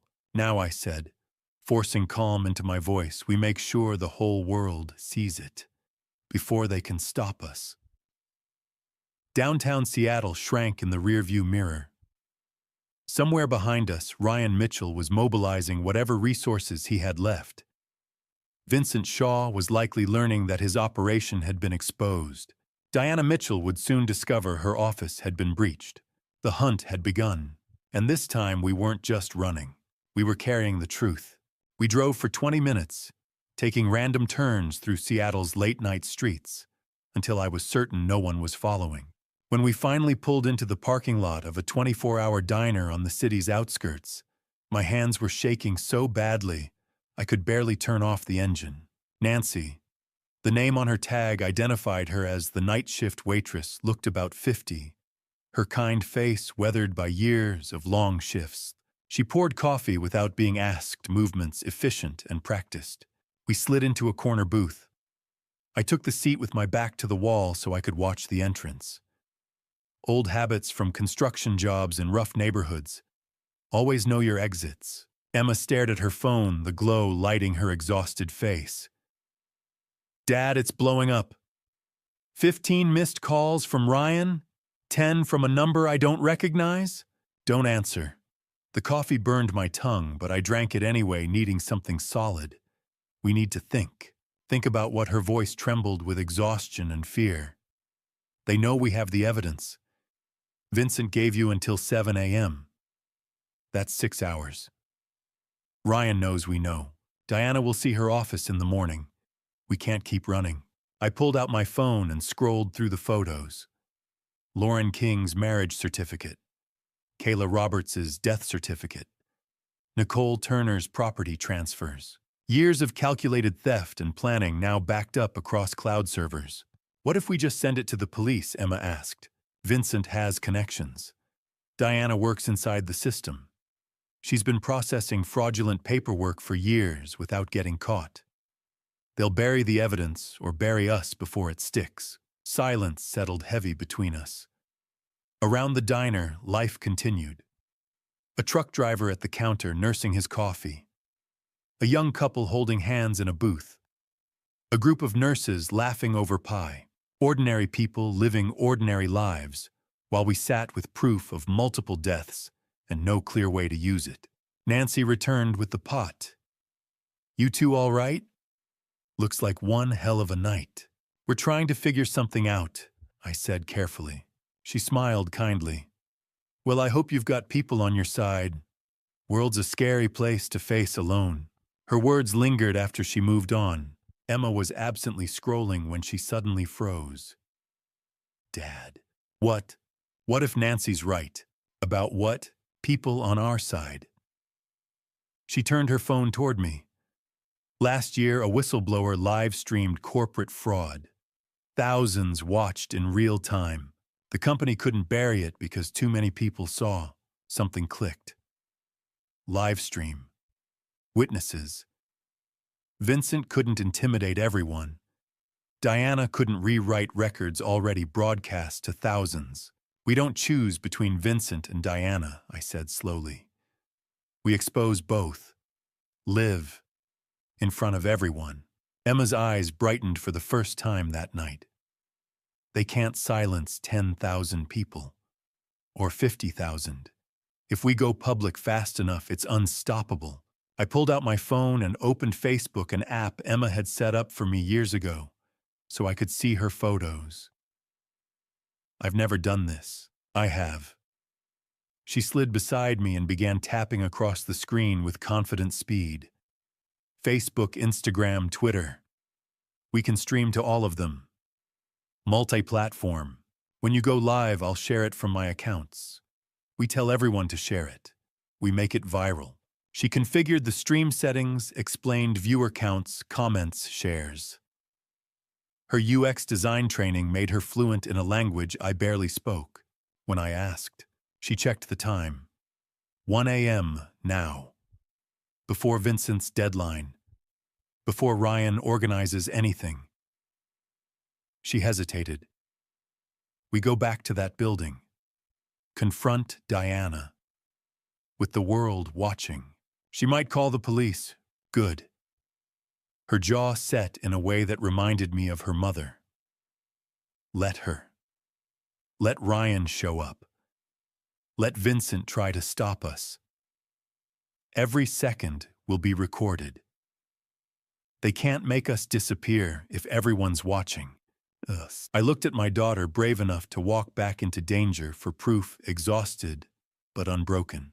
Your mother would be proud, I said quietly. Emma's eyes filled, but she smiled. She'd probably say we're both crazy. She'd be right. I left cash on the table, enough to cover coffee, and a generous tip for Nancy, whose offhand advice had sparked this plan. Let's go be crazy. Back in the truck, Emma finalized the setup, testing signal strength, ensuring backups were recording. When you start, just talk. Tell them who you are. What happened? Show the evidence. I'll record on my phone too, and push the stream everywhere. My finger hovered over the Go Live button. Ready, she asked. I thought about Lauren, Kayla, Nicole, about Amanda's scar, about Emma's name on a spreadsheet with a dollar amount beside it. I pressed the button. The viewer count jumped from 0 to 10, 50, 200. Our faces appeared on screen, framed by the dim interior of the truck. My name is Bob Blake, I said, voice steadier than I felt. 3 weeks ago, my daughter Emma married a man named Ryan Mitchell. What we didn't know is that he's done this before. Tonight we're going to show you proof. If anything happens to us, you're all witnesses. 500 viewers, 800. Comments flooded in. What? Share this, call the police recording. Is this real? Emma met my eyes. I saw her mother's courage there. We were committed now. No turning back. Driving back to the building we'd barely escaped felt like insanity. But with 5,000 people watching our live stream, with comments flooding in, urging us to stay safe, and we're calling 911. And share this. For the first time since this nightmare began, we weren't alone. The viewer count climbed as I drove. 8,000. 10,000. Emma monitored her phone's second screen, watching shares multiply across platforms. I kept my phone mounted on the dashboard camera, facing me. We're going back, I said to the lens, to the thousands of strangers who'd become our witnesses. Diana Mitchell works on the 4th floor of the City Records building. She's forged documents for years, helping her son Ryan Mitchell end women's lives.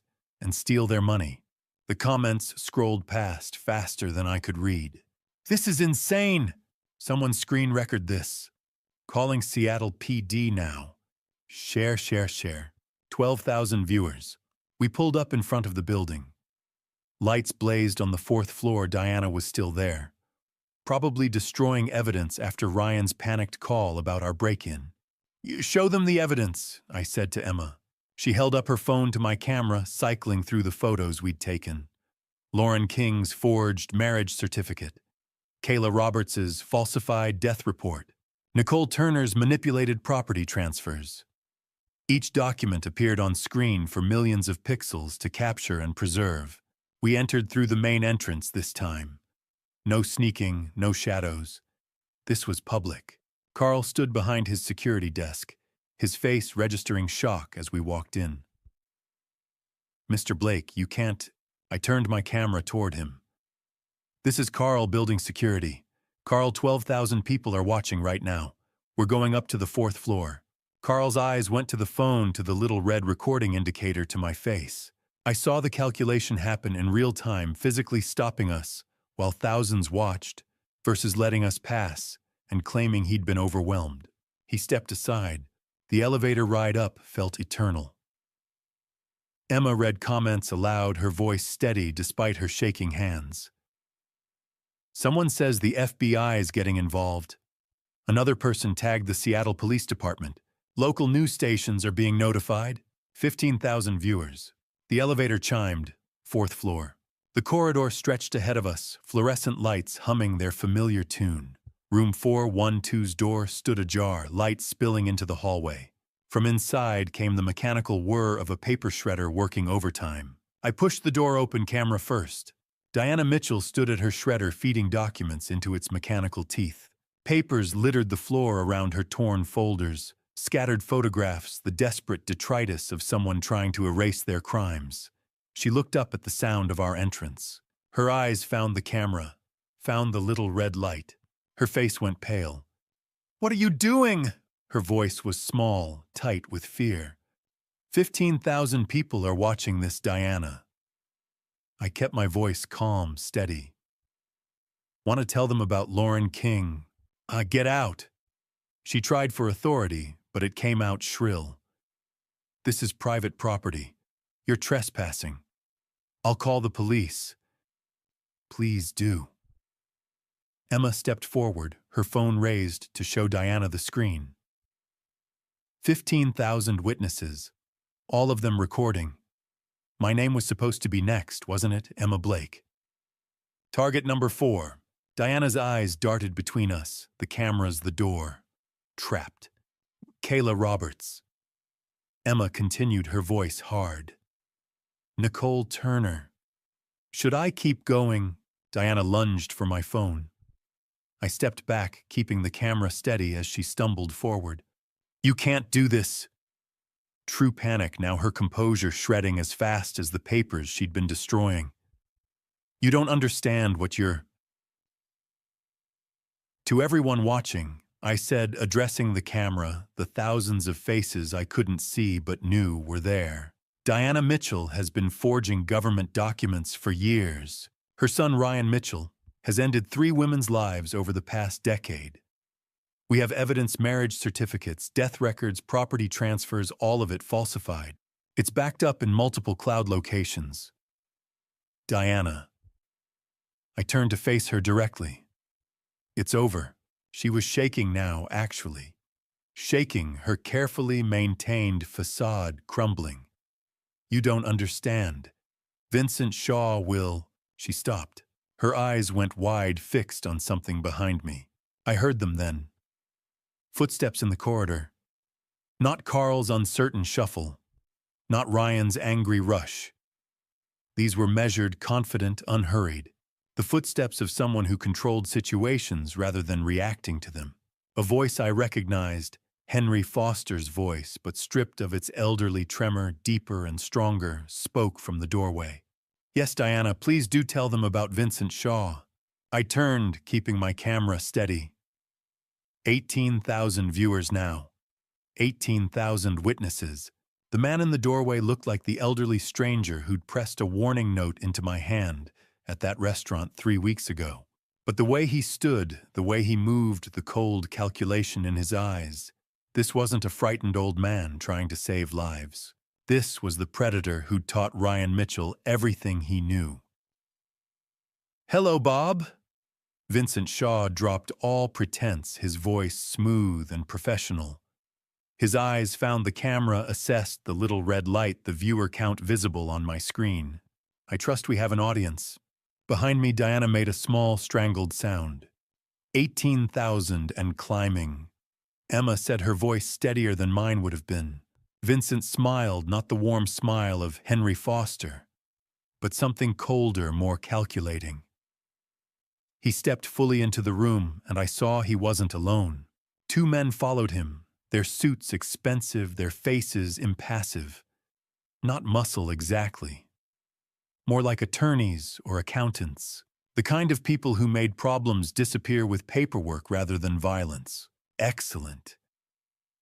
Vincent's eyes swept the room, Diana frozen by her shredder Emma, with her backup camera me with my live stream. "Then I suppose it's time we all had an honest conversation."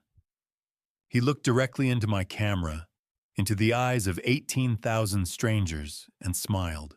"My name is Vincent Shaw, and I believe Diana and I have quite a story to tell you." Vincent Shaw just walked into the room with 18,000 people watching. What happens next will shock you.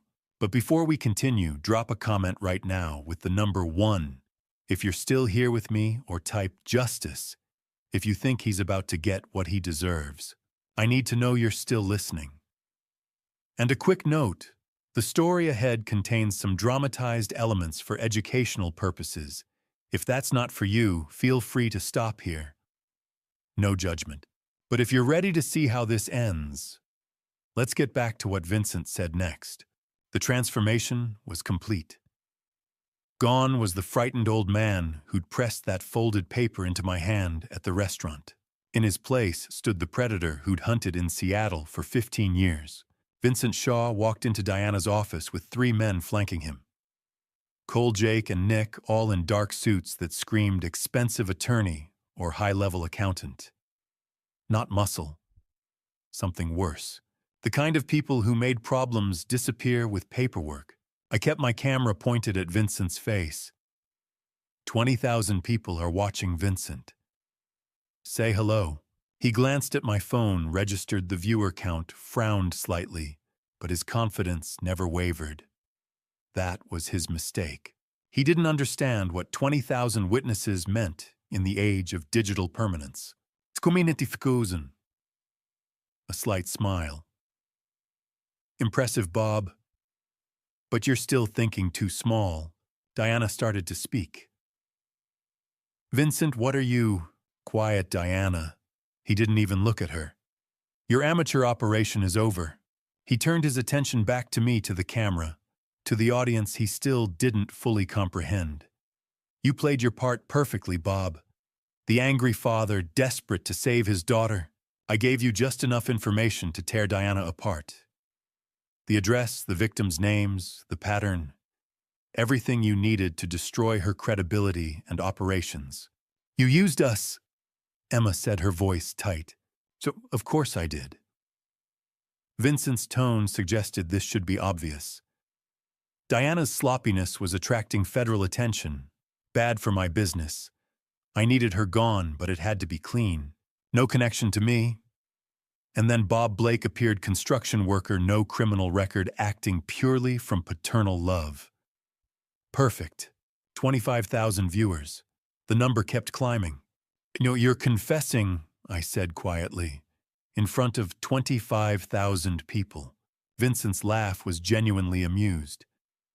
Confessing, no, Bob. I'm explaining. There's a difference. He walked casually to Diana's desk, picked up one of the folders she'd been trying to shred. You see, I've been running organized operations in Seattle for 15 years. Tech executives, federal contractors, real money, not Diana's petty widow-killing scheme. He dropped the folder back on the desk with contempt. Diana here ended 4 women's lives for less than $1 million total. Crude. Obvious. The kind of sloppy work that draws attention. He smiled at the camera. My operations are cleaner, larger scale, more sophisticated. I average 2 to 3 million per year, and the FBI doesn't even know I exist. So was everyone hearing this? I said to the camera, to the thousands I couldn't see. Vincent Shaw just admitted to running organized crime for 15 years. Vincent waved a dismissive hand. And what will they do? Bob, call the police. He laughed. I have connections throughout the Seattle Police Department, city government, state agencies. Do you think I've operated this long without insurance, without protection? 30,000 viewers. Diana made a sound, not quite a laugh, more like a bark of bitter amusement. Vincent's eyes snapped to her. You have something to say, Diana. Huh, you arrogant fool. Her voice was quiet but sharp as broken glass. You think Bob was the only one gathering evidence? I've been compiling files on you for 2 years. Bank accounts, property holdings, names of your other associates. An insurance package, Vincent. To make sure you couldn't dispose of me the way you've disposed of others. She pointed at my phone. Everything you just said, everything you just admitted, it's being recorded. By 30,000 people. For the first time, Vincent's confidence flickered. His eyes went to my phone, really looked at it this time, at the viewer count displayed at the top of the screen. 32,847 viewers. His face changed. What? Live stream. Emma said, her voice steady. Facebook, Instagram, Twitter, all simultaneously. Every word you've said has been broadcast live. 32,000 people heard you admit to 15 years of organized crime. 32,000 people saw your face. 32,000 witnesses who've probably been recording on their own devices. Vincent's mask shattered. The smooth professional vanished, replaced by something raw and desperate. Turn that off. Now! He lunged toward me, hand reaching for my phone. Cole and Jake moved forward, flanking him. I stepped back, keeping the camera steady, keeping Vincent's face in frame. 35,000 witnesses, I said quietly. And you just confessed to everything. Vincent's face cycled through emotions faster than I could track: confidence, to anger, to calculation, to something that looked almost like fear. You, he started. Then we all heard it. Sirens. Not just one or two. Many. Growing louder, converging from multiple directions. Cole's hand went to Vincent's arm. Boss, we need to go. Right now. But Emma was at the window. Too late, she said, and there was something like awe in her voice. Dad, come look at this. I moved to join her, camera still recording, still pointed at Vincent's increasingly pale face. The street 4 floors below was lit up like daylight. Red and blue lights strobed from what looked like a dozen vehicles, Seattle PD King County Sheriff cars, with federal plates I recognized from my years working government contracts. The 35,000 people, Emma murmured. How many do you think called 911? All of them, I said. More sirens joined the chorus. A helicopter's searchlight swept across the building's facade. On my phone screen, the comments were a flood. Police are there. FBI TOO. He can't run. We're all witnesses.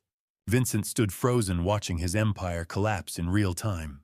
15 years of careful operation, of maintained connections, of controlled violence.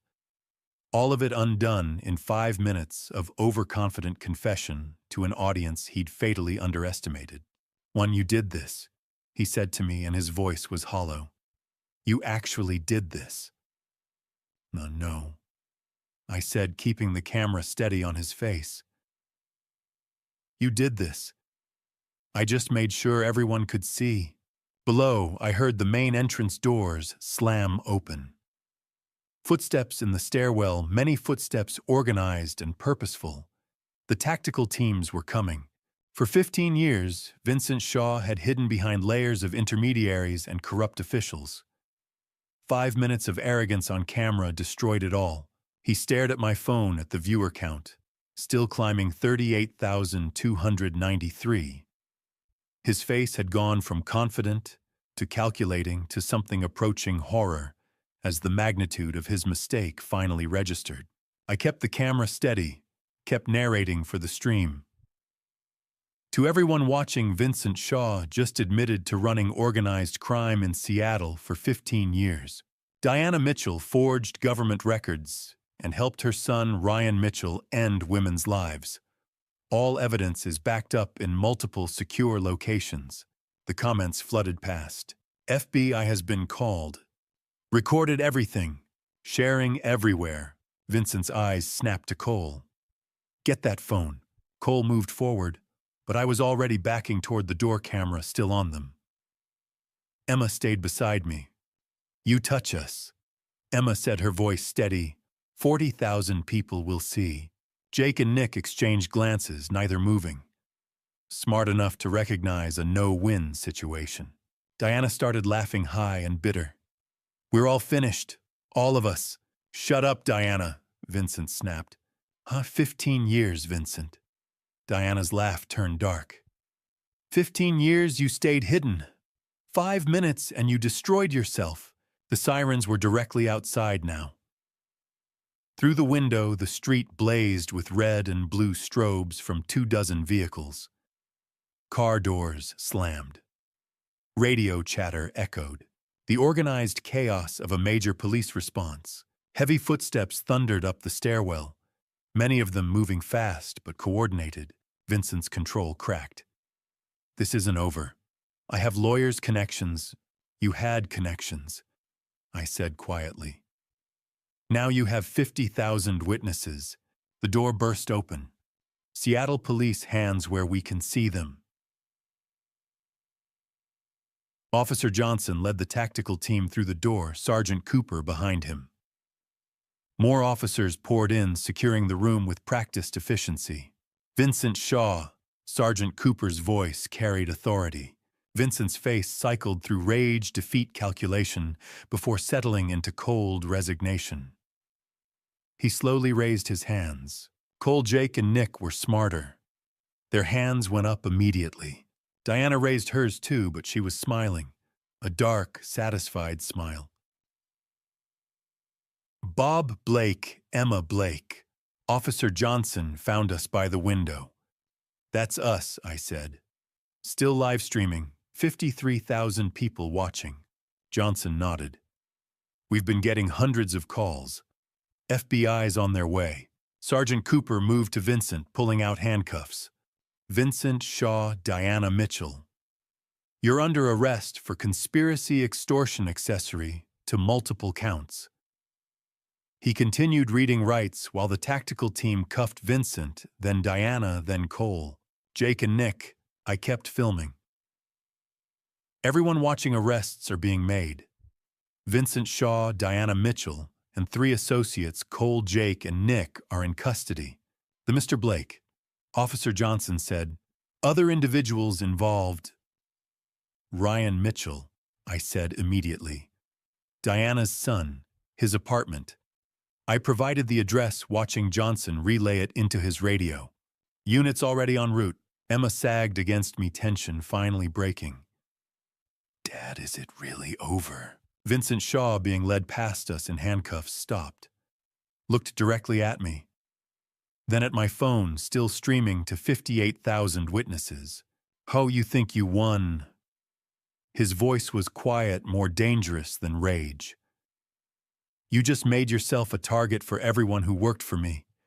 Everyone whose operations you've exposed. Everyone who has more to lose than I do. Sergeant Cooper pulled him forward. Keep moving, Shaw. But the words hung like smoke. Officer Johnson stepped closer. Mr. Blake, we need you and your daughter to come with us for statements, evidence, and... He glanced at my phone at the 60,000 viewers now watching. We need to ensure you're both protected. Shaw's organization is larger than these arrests. Until we round up everyone connected to him, you're both at risk. I looked at Emma, saw exhaustion mixed with fear. Looked at Vincent being led away, his men following in handcuffs. Looked at Diana still wearing that dark smile. The stream was still live. 60,000 people watching. Comments flooding in, asking if we were safe sharing the video to their own feeds. I'd wanted witnesses to protect us. I'd gotten an army. But Vincent was right. We'd exposed his entire operation on a live stream that would never disappear, recorded by thousands of devices probably already archived by news agencies. Every person in Shaw's organization now knew our faces, our names. "We'll come with you," I said to Officer Johnson, then to the camera. "We're safe. The police have us. Thank you all for watching, for calling, for being witnesses." Before I could end the stream, Officer Johnson's radio crackled. "At all units, we have eyes on Ryan Mitchell. Subject attempting to flee. In pursuit." Emma's breath caught. Vincent, halfway to the door, stopped and looked back at us one final time. His expression wasn't anger anymore. It was something colder, a promise. The interrogation room at Seattle Police Department looked nothing like television. Just harsh fluorescent lights, weak coffee, and Detective Walsh asking the same question in slightly different ways to make sure our story never shifted. "Start from the beginning," Walsh said again, sharp eyes fixed on me. Mid-40s, calm, the kind of man who'd heard every lie and truth the city could produce. The restaurant. So we told it again. The warning from the old man who wasn't old. The address that led to Henry Foster, who was really Vincent Shaw. Amanda Foster, the survivor, presumed dead. Diana Mitchell's office and the files documenting years of fraud and worse. Ryan's pattern. The live stream that captured Vincent's confession. Walsh listened, taking notes, face unreadable. When we finished, he leaned back. "The live stream was genius," he said. "Reckless, but genius. 60,000 witnesses means Shaw's lawyers can't spin this. No coercion arguments. No misunderstanding. It's all recorded." He turned his laptop toward us.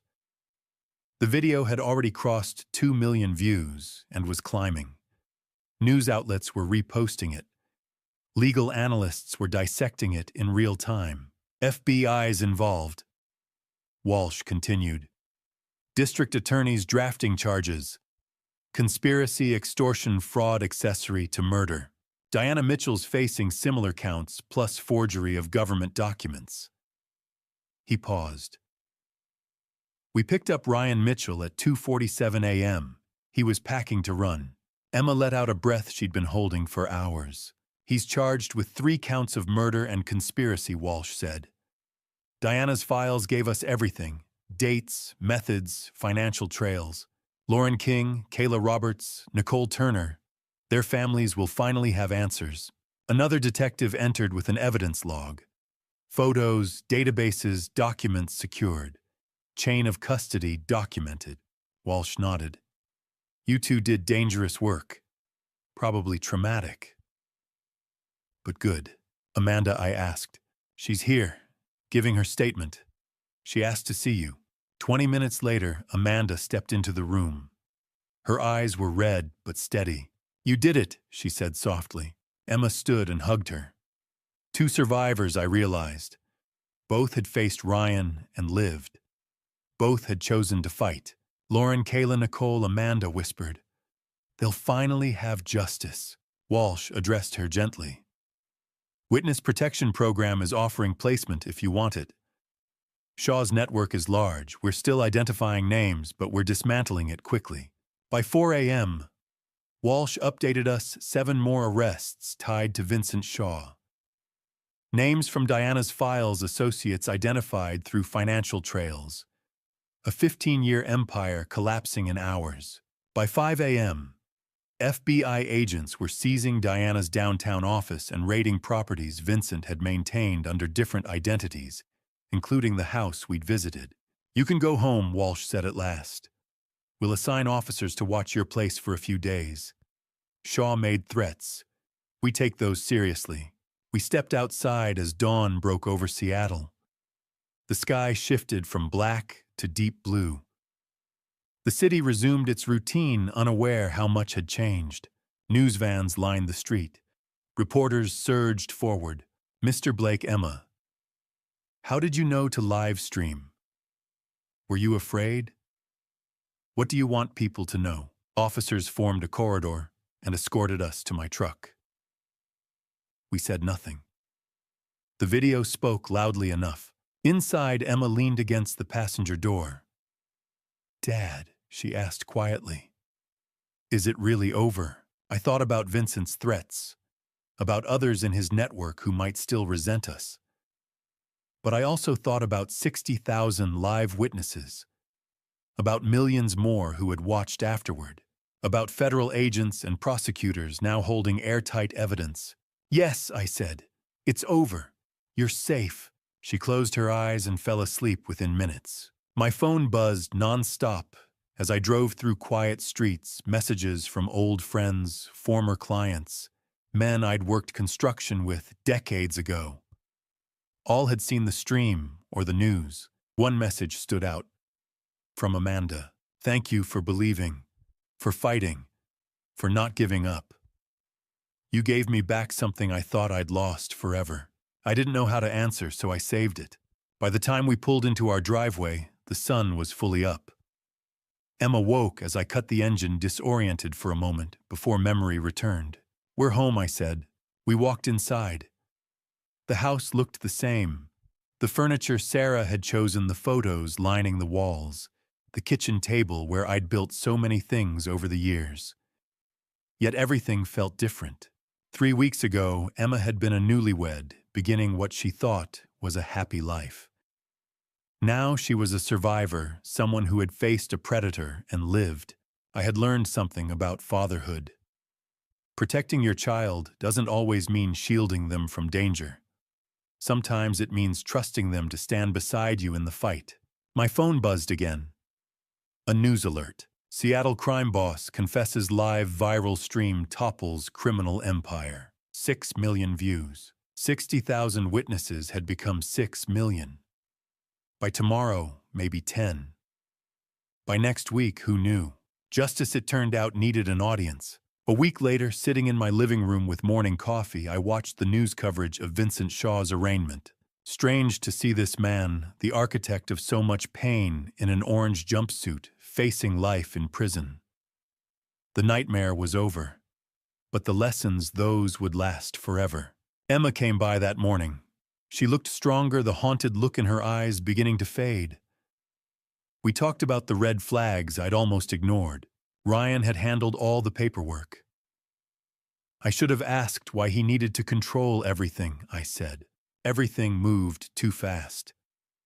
3 weeks from meeting to marriage. I wanted you happy so badly I ignored my instincts, the excessive charm. Perfect people don't exist. I should have wondered what he was hiding. Emma squeezed my hand. Dad, you saved my life. You trusted your gut when it really mattered. I almost didn't. That's what scares me. She leaned her head on my shoulder the way she used to when she was little. But you did. And now I know whenever I face something scary, I don't have to face it alone. I looked at my daughter, this survivor who'd walked through fire and came out stronger. Neither do I, sweetheart. Neither do I. And to you listening to this story, remember this. I'm just a construction worker who spent 28 years building houses. I never thought I'd be the kind of father who'd break into government buildings or live stream a confrontation with criminals. But when your child's life is on the line, you discover strength you didn't know you had. Here's what this family story taught me. Trust your instincts. That uncomfortable feeling about your daughter's new boyfriend. That nagging doubt about how fast things are moving. God gave us those instincts for a reason. I almost ignored mine because I wanted Emma happy. I almost lost her because of it. Don't be like me. Don't wait until you're desperate to act. The red flags are always there, controlling behavior, isolation from family decisions that move too fast. See them early. Speak up early. This dad revenge story isn't really about revenge at all. It's about protection. It's about refusing to let evil hide in shadows. When I started that live stream, I wasn't thinking about getting even with Vincent Shaw or Ryan Mitchell. I was thinking about the 60,000 witnesses who could keep my daughter safe when I couldn't. You know what surprised me most? The community response. 60,000 strangers became our army. In this age where everyone says technology divides us, it was technology that saved us. That live stream, that simple act of turning on a camera, made all the difference. I believe every family story like ours needs witnesses, not just for protection, but for accountability. The system failed Lauren King, Kayla Roberts, and Nicole Turner because their stories stayed private. When we made ours, public justice had no choice but to respond. Some people asked me afterward, "Weren't you scared?" Of course I was terrified, but I was more scared of doing nothing. More scared of being the father who lost his daughter because he stayed silent. This dad revenge wasn't mine alone. It belonged to everyone who watched, who called 911, who shared the stream, who refused to look away. That's the power we have now. We're not alone anymore. If you're a parent watching someone you love, with someone who doesn't feel right, trust that feeling. Have the hard conversation. Be the overprotective parent if you need to be. I'd rather Emma be annoyed with me for asking questions than be another name in Diana Mitchell's files. If you're in a relationship that's moving too fast, that's isolating you from family, that's giving you that sick feeling in your stomach, please listen to that voice. You're not being paranoid. You're not overreacting. Your instincts are trying to save your life. And if you know someone in danger, remember what this family story showed us. Shine a light. Make noise. Get witnesses. Evil relies on silence and shadows. Don't give it either. I thank God every day that I listened to that old man's warning in the restaurant. I thank him for 60,000 strangers who became witnesses. And I thank him that Emma is still here, still fighting, still healing. Your instincts exist for a reason. Use them. If this story resonated with you, please hit that subscribe button. More stories like this need to be told, stories that might save lives. Leave a comment sharing your own experience with trusting your instincts, or tag someone who needs to hear this message. And please share this video. Somewhere out there, another father might need the courage to act. Another daughter might need to know she's not alone. Thank you for staying with us until the end. Your time and attention matter. A word of caution, the stories on this channel contain some fictional elements created for educational purposes. If this content isn't for you, feel free to explore other videos that better suit your preferences. We respect your choice, because maybe, just maybe, our dad revenge story, our fight for justice, can help save someone else's family.